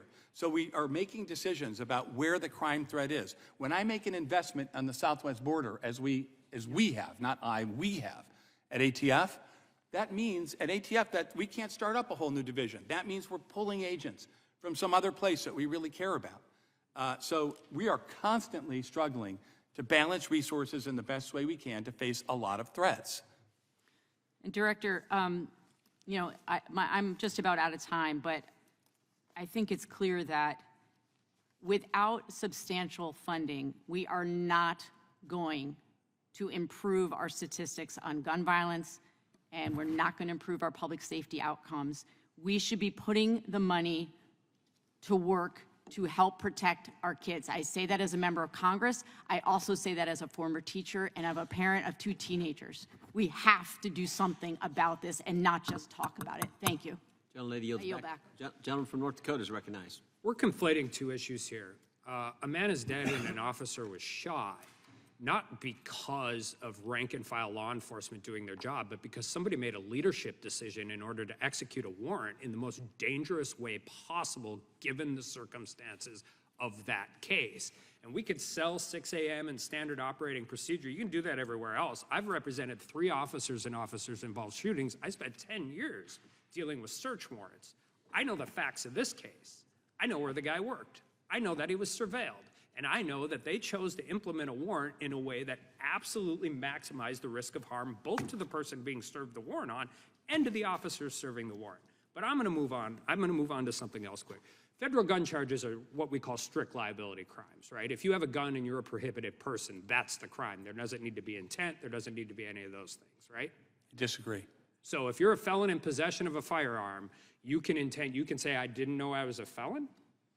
No, but there's an intent requirement in Congress's statute. You can read 922G1. It's in the statute, Congressman. You said earlier that ATF's responsibility is to implement the laws that Congress passes, right? Correct. When did the U.S. House pass a rule classifying a pistol brace as a short-barreled rifle? That rulemaking is based upon the National When did Congress Firearms pass a law? 1934. When did Congress pass a law? They didn't. In 1934, Congress passed the National Firearms Act, which said that short-barreled rifles were unusually dangerous. I'm not Congress's asking words. you about I'm not asking you about short-barreled rifles. I know what short-barreled rifles are qualified as in the National Firearms Act. When did Congress pass a law saying pistol brace is qualified? When did Congress pass that law? Congress passed, they are covered by the National. When did the Senate pass the law? They didn't. When did the president sign the law? He didn't. The first pistol brace was sold in 2012. A guy walked into a gun store, bought it legally, walked out of the gun store with the pistol brace. With the pistol brace rifle. No need for $200, no need for a stamp. So you're saying if there's a new brand of gun that didn't exist in 1968, that the Gun Control Act doesn't apply to it? I'm saying in 2012, a guy in Dickinson, North Dakota walked into a firearms store and bought a gun legally, correct? With a pistol brace. Didn't need to do a stamp, didn't need to do a $200, didn't need to do a $200 registration. Again, we look at, I think... No, this is a factual question. The first pistol brace was sold in 2012. Did the person who purchased it need a stamp, and did he need the federal government's permission to buy that gun? 2012, that's not a hard question. Respectfully, the 2012, the thing that has been talked about in this committee previously, was never brought to market. Okay, so 2015. It would depend upon the actual design of the individual item. There were numerous different items being manufactured. You spent it changed 20 over years time. as a prosecutor, 20 years as a prosecutor. You know the answers to these questions. I'm done asking them. I'm just going to go with numbers. From 2012 until 2023, the ATF estimates that there are 3 to 7 million pistol braces sold on the civilian market, not requiring the $200 stamp from the NFA for a short-barreled rifle. Now, what Congressional Research Service says there are 10 to 40 million of those things purchased in the same period of time. Manufacturer sales estimate are significantly higher than the ATF's estimate to include, and those estimates exclude 2020, 2021, and 2022. Now, the Deputy Chief of the ATF has stated that prior to June 1, 2023, 255,162 registrations on retroactive purchases were received by the ATF. Does that sound accurate? I don't know who that person, they're going to have a title like that, but the number sounds like the number of people that during a certain period of time sought registration. The number does sound familiar, but I don't know the quote that you're talking. So if I got a rancher in southwest North Dakota who's hunting snow geese to a federal wildlife refuge, and a U.S. agent comes out, he purchased that rifle legally in 2015, and he's out shooting geese with a shotgun. U.S. Fish and Wildlife comes to his car and sees a gun in there with a pistol brace. What's the penalty for him now? He bought the gun legally, 2015. Well, again, it's 5 to 10 years and a max of a $250,000 fine. You talk about costs, you talk about budget cuts. So let's just assume the low-end number of the ATF numbers on 3 to 7 million. 3 million guns that were purchased legally without any extra requirement. The ATF has gotten 255,000 of those registered. So you are roughly saying 2.7 million people are now felons in possession of firearms for something they purchased legally.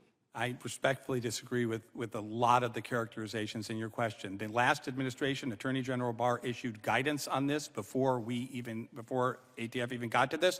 People were on notice for years and years and years that you can't take something and break it into two and then put it together and treat it differently than the person who buys it in one piece. They bought a gun legally and you guys retroactively made it illegal in a different qualification. Respectfully, I disagree. That is not what the facts reflect. Time of the gentleman has expired. The gentlelady from Missouri is recognized. Thank you, Mr. Chairman. First, I want to start by offering my condolences to Ms. Malinowski, who I believe was here earlier. St. Louis and I are here today seeking accountability for the gun violence epidemic in our country and for all instances of potential law enforcement misconduct. Director Dettelbach, thank you for being here today. Let me say that I support several of the ATF's recent efforts, including the Ghost Guns rule, the stabilizing brace rule, and the efforts to stop gun trafficking. But as gun violence continues to shatter families and communities, thanks in part to weak gun laws in Republican-controlled states like mine in Missouri, equitable and effective enforcement of our existing laws, it must be a top priority. There is a difference between the way the law is written and the way it is enforced, as communities like St. Louis know all too well. So taking on the gun violence epidemic requires asking hard questions about enforcement. That's why the last time you were before this committee, I asked you about the Good Old Boys Roundup. In the 1980s and 1990s, ATF agents organized shameful whites-only events, which former ATF Director John McGaugh characterized as being racist in nature, anti-Black, and having discrimination almost every year. It may seem like old history, but there are legitimate and recent concerns about racial bias in the agency's enforcement operations, specifically in its use of sting operations. For example, a USA Today investigation from 2014 found that 91% of people arrested in ATF sting operations were Black or Latino. When you were U.S. Attorney, your office prosecuted these kinds of cases. Are you aware of these concerns regarding sting operations? And if any, what steps have you taken to address? At ATF, we are very clear that we don't look at any of those kinds of factors, and it is absolutely a necessity, Congresswoman, that law enforcement not look at these kind of factors. And I would say there were comments that were made earlier that I thought somebody was perhaps implying that because somebody's wealthy or lives in a nice neighborhood, that they should be treated differently than other people. And I know there are lots of people who are in communities where they economically struggle, who are law-abiding citizens. We don't assume that because of where you live or how much you make, that you're any more or less likely to be a law-abiding citizen. That is a core value at ATF, and it's very important for you to ask that question and very important for me to answer it. Thank you. And I will say that sometimes looking at it, we get to what you just said, though, looking at it and seeing that we do understand that folks in marginalized communities are often over-criminalized or criminalized, period, is an issue that we must also address and fight to. I think you kind of started to allude to that. And so thank you. These questions are essential because in order for the ATF to be effective today, it needs to fix the problems of yesterday, including its troubled history of racist behavior and enforcement. But my concern about enforcement does not extend only to questions of racism. There needs to be accountability for all instances of potential misconduct by ATF agents. And that's why I do support my Republican colleagues' efforts to get more information from federal and local law enforcement about the death of Brian Malinowski. I know there is evidence that Mr. Malinowski fired first on the agents, but the circumstances warrant more information about what happened that day. But I say this because my solidarity, I want to be clear, my solidarity and my pursuit for accountability, my pursuit of accountability are not conditional. But I will say that I have been surprised to hear my Republican colleagues expressing concern about law enforcement shooting, lack of body camera footage, and no-knock warrants. I'm surprised because I and many of my Democratic colleagues have pushed for law enforcement accountability for years, and Republicans have mocked us and fought against us at every step. I'm surprised because 2023 set another record for law enforcement killings in this country. Police have killed an average of 3 people per day. Police disproportionately kill Black people, and there have only been 9 days this year where police didn't kill someone. Yet Republicans have refused to hold hearings about any of those deaths. And my question is, where have you been? Where have you been? Trayvon Martin, Mike Brown, we've been protesting for 10 years. We have been protesting, we've been shot with rubber bullets, we've had dogs unleashed. We have been hit with tear gas and rubber bullets. George Floyd, we were out there for 3 months. Mike Brown, we were out there for 400 days. Where were you? Why didn't you care then? Because they're Black? I don't understand. All of a sudden, now we want to talk. But see, the thing is this. When we took a knee, folks were mad and criticized us. When we were nonviolent, people still criticized us. But now, all of a sudden, it's because now the difference is it color? But I say this, my solidarity is not conditional. So I ask them for the record that their solidarity is not conditional, that they are willing to support oversight and accountability for all deaths by law enforcement officers, regardless of race, ethnicity, faith, location, or anything else, that they will vote for real policy solutions that prevent police brutality and fund programs that keep our communities safe, including gun violence. And yes, I went over because someone else went over too. I just want to hear that come from my Republican colleagues. The time of the gentlelady. We care about police brutality that affects every person. Thank you. The time of the gentlelady has expired. The gentleman from Wisconsin is recognized. Thank you, Mr. Chair. Director, as you may know, I'm the co-lead alongside with Congressman Stanton of Arizona on the bill that's exempting certain less than lethal projectile devices from the Gun Control Act definition of a firearm. Tasers. ATF provided some comments on an earlier draft of the bill, noting some concerns with the legislation. I'm sure you're aware of the bill. does ATF still have the same concerns that we had on the earlier version? I don't know. Look, Congressman, can I get back to you on that? I don't want to answer precipitously. I know this is an important issue for a lot of people, including some in law enforcement have expressed views on it. So can we get back to you on that? Because I don't know whether any changes in the bill have affected anything. Okay, so then let me just bear with me then. I'll explain some of the arguments. Hopefully, as the director, your understanding of the Gun Control Act will be strong enough to provide some context. But the proposed definition of less than lethal device would be unworkable in the field, I think, is the issue. Yeah. Because officers and agents cannot measure the projectile velocity, during field stops and searches and seizures. As opposed to centrally, but you're talking about out in the field, I understand. Yes. So, I mean, the ATF doesn't currently test any of the firearm velocity in the field on any of the search and seizure stuff. Is that right or not?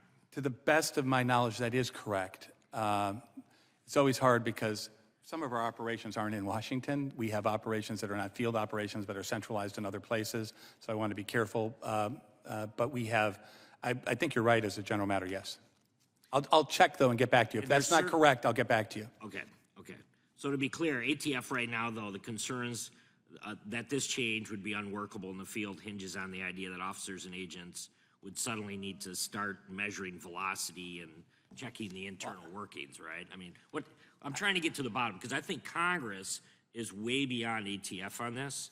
I think there's a bipartisan group that certainly is starting to grow when it comes to this technology, and ATF still seems stuck in where we were 3, 4, 5 years ago. Okay, I understand. We will get. I mean, obviously, you're getting the same feedback that we are, because this is law enforcement wants more. There are exceptions in the current law for law enforcement, but I understand your concern, and we will get back to you, Congressman. I will commit to you that we will get back to you. Okay, very good, very good. So with the time that I have left, I just also wanted to submit for the record a letter from Mr. Earl Griffith, who served in the ATF for more than 20 years, retiring as a division chief of ATF's Firearm and Ammunition Technology Division. Mr. Griffith's letter, dated March 6, 2024, is in support of the bill, H.R. 3269, and suggests that ATF already has the existing authority to revisit classification determinations if the manufacturer decides to modify a less lethal projectile device into a lethal configuration. And that's what the manufacturers are doing. I mean, they're changing the technology to kind of match up with where ATF is at, and I think that's unnecessary. I think this thing could be cleaned up if we would just have somebody pay attention to kind of where Congress is moving on this and how quickly we're moving. Congressman, my understanding is that the statutory language that is at issue in a lot of these is to expel a projectile by means of an explosion. And that is what is causing some of these classifications. Now, Mr. Griffith obviously is a well-respected, longtime ATF employee. We'll look at the letter and try to get back to your office on where things stand. Yeah, I'm just telling you, Congress is way ahead of where ATF is on this. And that's why I wish you would take a deeper, kind of longer look at kind of where we're at. Because otherwise, the input that you would have is simply not going to be taken seriously if the statute is written or if the changes are already made. So I would encourage you to do that. I yield back. Gentleman yield? 30 seconds. Will the gentleman yield?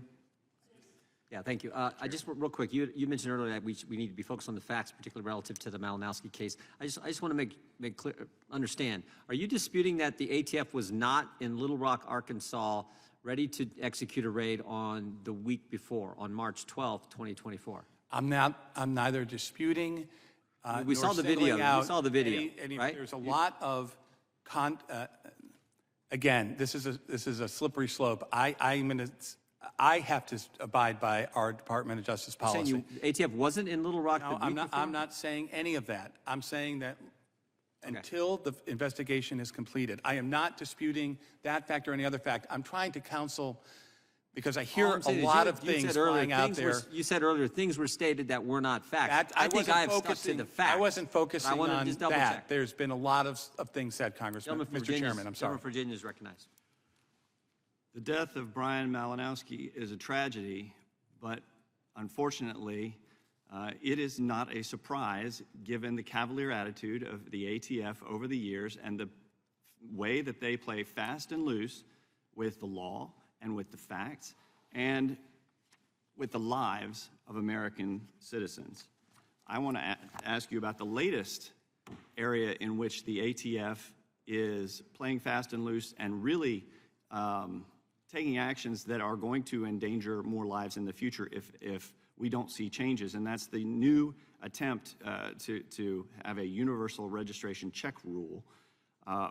As you know, the Gun Control Act makes it unlawful for any person, save a licensed dealer, to engage in the business of dealing in firearms until he's filed an application with ATF and received a license. The 86 Act modified the GCA, adding a statutory definition of engaging in the business, and then in 2022, Biden signed into law the BCA, which broadened the definition by eliminating principal objective and replacing it with a requirement to predominantly earn a profit. But I want to ask you, because people who make occasional sales, exchanges, or purchases of firearms for the enhancement of a personal collection or for a hobby, or who sells all or part of his personal collection of firearms, was that portion of FOPA altered by the 22 Act? So was the exclusion altered? That language by the is 22 in Act? that language, I believe. I mean, this is in litigation, our position, and the rule speaks for itself. But I believe you will find in black and white in the rule that language that you just said. That in black and white in the rule, that language is there. Yes, that language remains, that exclusion remains unaltered by the BSCA. So these people who make occasional sales, exchanges, or personal purchases of firearms for the enhancement of a personal collection or for a hobby, or who sell all or part of their personal collection of firearms, are exempt from this 22 Act modification, and yet what we see... For those activities. Right, for those activities. All right, well, let's They're talk doing about a whether whole bunch of personal other collection- things. Right. Do you believe that a personal collection of firearms can be for self-defense? So I think, again, the provisions of the rule speak for itself. And in this format, it's hard to get into a deep debate on this. We also have filed significant legal papers in courts that are hearing this. And because it's pending litigation, nothing I say can or should contradict any of those things.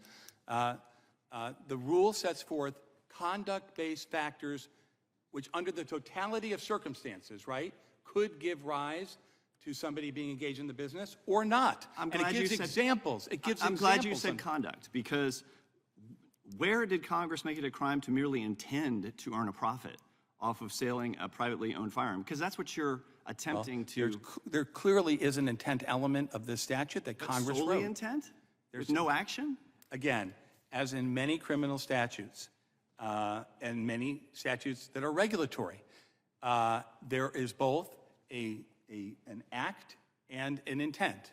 Sometimes those things differ from statute and regulation to other statutes and regulations. The text of the law and the text of the rule are always what controls. Didn't change, and so your efforts to become mind readers over at ATF and somehow determine intent based on no activity whatsoever on the part of a gun owner to earn a profit, Congressman, is playing fast and loose with the statute yet again. Congressman, not even talking about this statute, but in many, many, many regulatory functions and many administrative proceedings, many civil proceedings, people's intent is part of the determination that finders of fact make. They look at their words. They look at various different things that they're doing, and they can infer intent. I think the standard jury instruction in many cases talks about these things. Well, I just want to know when Congress authorized ATF to require Americans who offer to sell even one firearm to another family member to get a federal license, submit fingerprints, maintain government registration paperwork, register as a business, and keep regular business hours open for ATF inspections. Congressman, they never did that. Let me be clear. This is not, the rule cannot and is not and does not create a universal background check We could not do that. Only Congress could do that, and I want to be very clear here that the rule does not do that. I get what you're doing. ATF is playing too cute by half. The American people see it, we see it, and we're not going to allow you to do that. I yield back. Gentleman yields back. Gentlelady from Wyoming is recognized. A December 2021 ATF memo alerted the American people that the ATF was maintaining a digital, searchable, centralized registry of guns and gun owners in violation of various federal prohibitions and contrary to what you testified to under oath today. In response, Representative Michael Cloud and 52 House members sent the ATF a letter dated November 22nd, 2021. ATF responded to that letter stating that it had 920,664,765 records, 865,787,86,000 of which are in a digitalized format, which Gun Owners of America has proved to be searchable. This was discovered shortly after ATF was revealed to have processed over 54 million records in a single year. What is the latest record count for ATF's illegal digital searchable national gun registry? 0. We don't have. We obey the law. According we do to not. Your letter, None of our according records. to your letter, you have over 865 millions of these records are in digitalized format. You have admitted it. Respectfully, we are, I think ATF is the only customer of Adobe Acrobat that pays money to remove search function. Before the Commerce, Justice, Science Subcommittee of the Appropriations Committee in April of last year, you testified that ATF pays Adobe Acrobat Extra to have certain search functionality eliminated. That's not correct. Well, is ATF's digital database of gun owner records capable of being opened by normal Adobe Acrobat and searched by name? Again, we It's pay. a yes or no question. Is it? We pay to have search function eliminated. We don't pay Adobe Acrobat, I believe. We pay somebody else. But if ATF asked, could Adobe Acrobat re-enable name search functionality on ATF's illegal gun registry? it is not an illegal registry. We do not If search ATF by. We asked- do not search by. We do not search in the method that you're suggesting, and we cannot. And these are records that we pay a public safety cost, which Congress is Congress to balance for this decision. If which is ATF asked, could Adobe Acrobat re-enable name search functionality on ATF's illegal gun registry? I'm not an expert in Adobe Acrobat coding. I do know that we do not keep a gun registry. I also know that you have admitted that you have over 920 million records, over 865 million of which are in digitalized format, correct?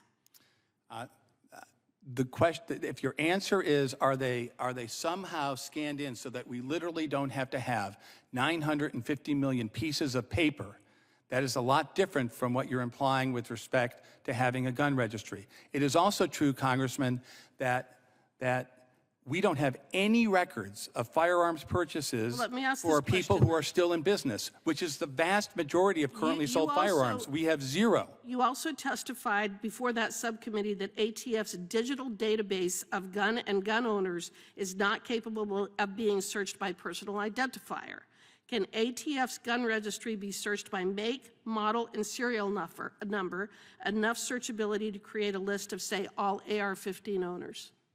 The answer to your question is we do not create, use, search, get around the registry. You're not answering my question. Your question had, respectfully, it was a technical question with 5 or 6 different parts. I'm trying not to erroneously, as you said, I'm under oath, I'm trying not to erroneously misstate things of technical nature. We do not keep a registry.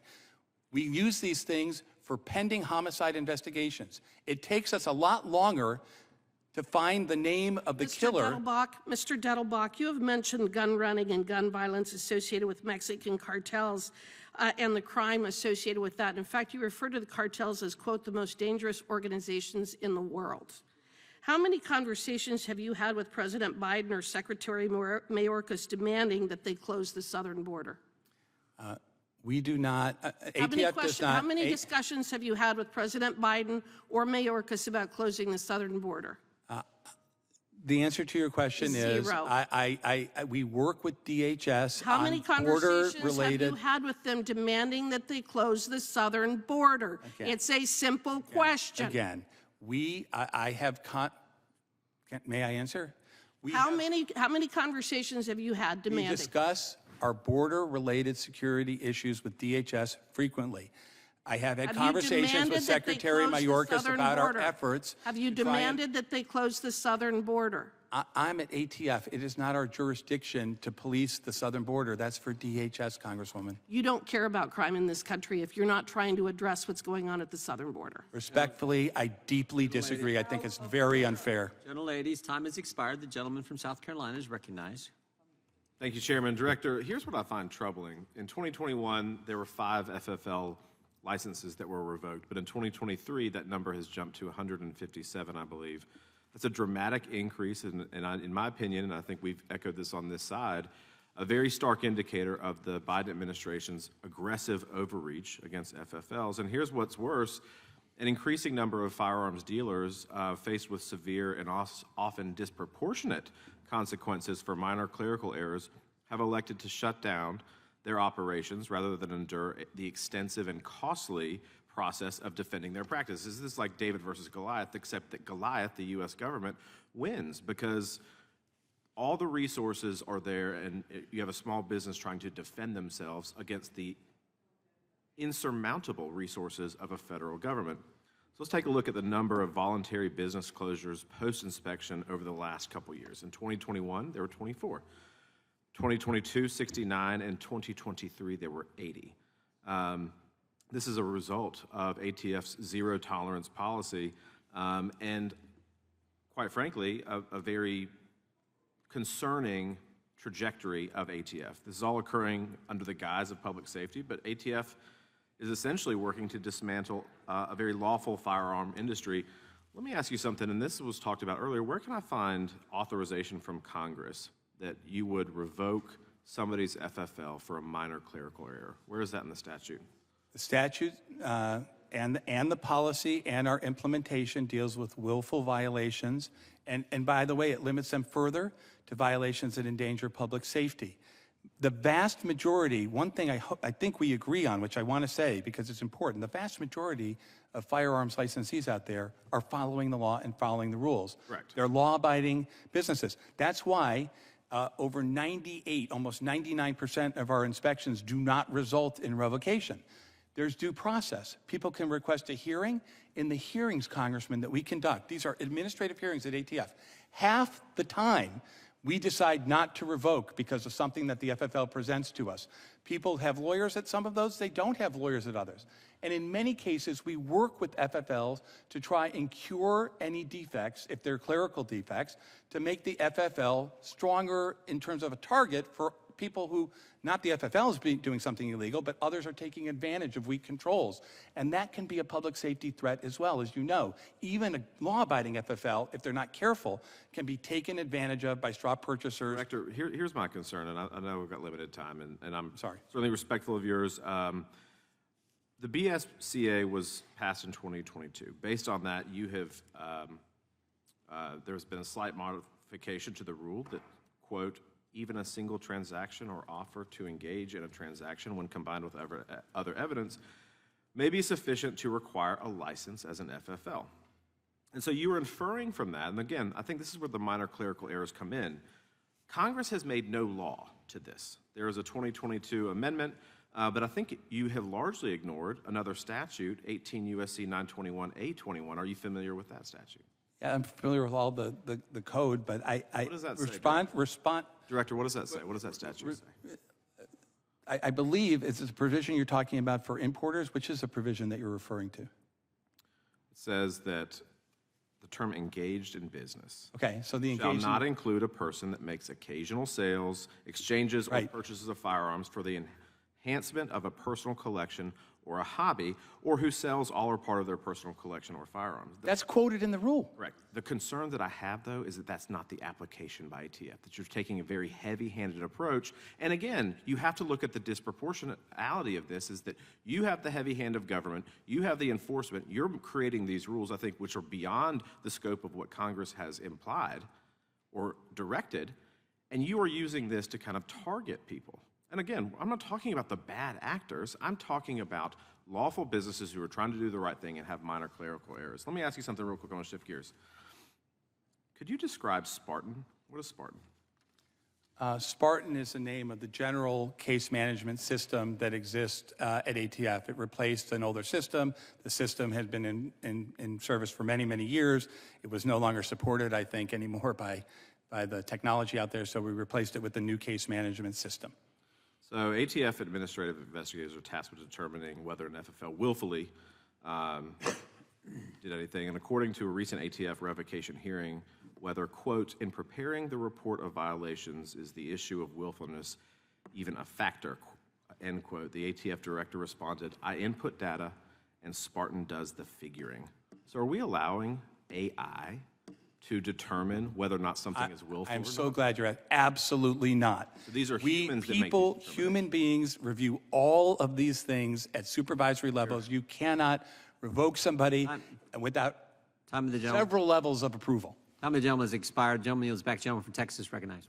Thank you, Mr. Chairman. We're almost done, sir. Thank you for being here for a second time. Thank you for your time. Really appreciate it. Basic question, sir. You're an attorney, correct? That's my understanding. Yes, I am, sir. So I'm going to give you the benefit of the doubt, knowing that you understand the Constitution, including our Bill of Rights, correct? I hope so, sir. So what is your interpretation of our Second Amendment? Do you think that Americans have the right to bear arms? Yes or no? And just give me your brief overall view of it. Yes, and I think what we do is we look to what the Supreme Court has decided on this. The Supreme Court, Congressman, has been very clear on this. The law is, the Second Amendment jurisprudence is lengthy and changing, but as a lawyer, I don't get to decide that. The courts decide it, and the courts have said, yes, is the answer to your question. Okay, so we have these Second Amendment rights because we know how important it is for us to maintain our constitutional republic and a functioning republic because, again, as a gun owner myself, as a lawful gun owner myself, it's very important to me to be able to protect my home and also prevent tyrannical governments from infringing on our rights as human beings bestowed to us in our Constitution. So it's my humble opinion, sir, that the ATF is certainly infringing on a lot of these rules for law-abiding citizens and infringing on our Second Amendment rights for law-abiding citizens. I'm not talking about trying to catch the bad guys that have guns. I am talking about implementing a level of pain on people like me that, quite frankly, was not bestowed to us via the Second Amendment. Unfortunately, as bureaucrats are attempting to infringe on the Second Amendment rights, that some lawmakers in Congress, they see gun owner tragedies as an opportunity to slowly chip away at these rights. So recently, lawmakers used a heartbreaking Uvalde tragedy as an opportunity to pass red flag legislation. This is a fact. I remember a time when we were told that red flag laws were simply a conspiracy theory. I'm old enough to remember that. And they are not a conspiracy theory anymore, sir. Red flag laws are in bills and they are in Biden's executive orders. If you don't know what red flags are, in short, red flag laws are a type of pre-crime enforcement where courts grant orders allowing for the seizure of firearms from someone who hasn't committed an actual crime. When I think of red flag laws, I see the Safer Communities Act, which President Biden signed into law in 2022. The Safer Communities Act included $750 million in funding for states to implement and improve red flag laws. Again, that's going after the good guys, not the bad guys. But it had to stop there. It has not stopped there, sir. Biden in 2023 announced an executive order on gun control with the goal of, quote, increasing the effective use of red flag laws. Biden also opened the Office of Gun Violence Prevention, led by Kamala Harris, which has further encouraged and entrenched red flag laws across the nation. These are all facts. I'm still waiting for her to tell us what the root causes are of the border crisis, and you're going to try to tell me that Kamala Harris is going to tell us the root causes of gun violence. Good luck with that. Finally, the ATF has expanded upon the Safer Communities Act by issuing a new ruling that in practice will implement universal background checks. I'm going to say quiet part out loud because we're almost done. Whenever a gun tragedy occurs in this country, we always hear the left say, we have to do something. We have to do more. And then once legislation is passed, my colleagues on the left then say, we have to always do more and more and more and more. I'm going to warn the American people that we have to do more, what we have to do more really, really means. First, they come after AR-15s. Then they come after your sporting rifles. Then they come after your long guns. And then when homicides have not decreased because you take away all of those weapons, and keep in mind the AR-15 is responsible for 6% of homicides in this country, they're going to come after your handguns and disarm our country and disarm our rights and take away our Second Amendment rights that have been given to us by our founding fathers. And rather than take away guns from law-abiding citizens, instead, we should be going after criminals, specifically criminals. The reason why I'm talking about red flag laws is because the American public understands that we're going to start having mission creep here. You go after one thing, you go after another thing, and then there's always more. There's always going to be a fight. And we're using tragedies to infringe on rights that have been given to us by our Second Amendment. And as you, being the head of the ATF, I need you to be cognizant and very aware of that. Because most of the people in Texas that are ranch owners, AR-15 owners like myself, combat veterans like myself, we don't need more laws. We'd implement the laws that we have on the books and go after the bad guys that have guns, not the good guys. And that's your job. Thank you so much for being here, sir. And I yield back the rest of my time. Gentleman yields back.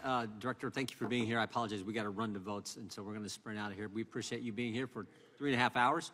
Thank you. And answering our question. That concludes today's hearing. Without objection, all members will have 5 legislative days to submit additional written questions for the witness or additional materials for the record. Without objection, the hearing is adjourned.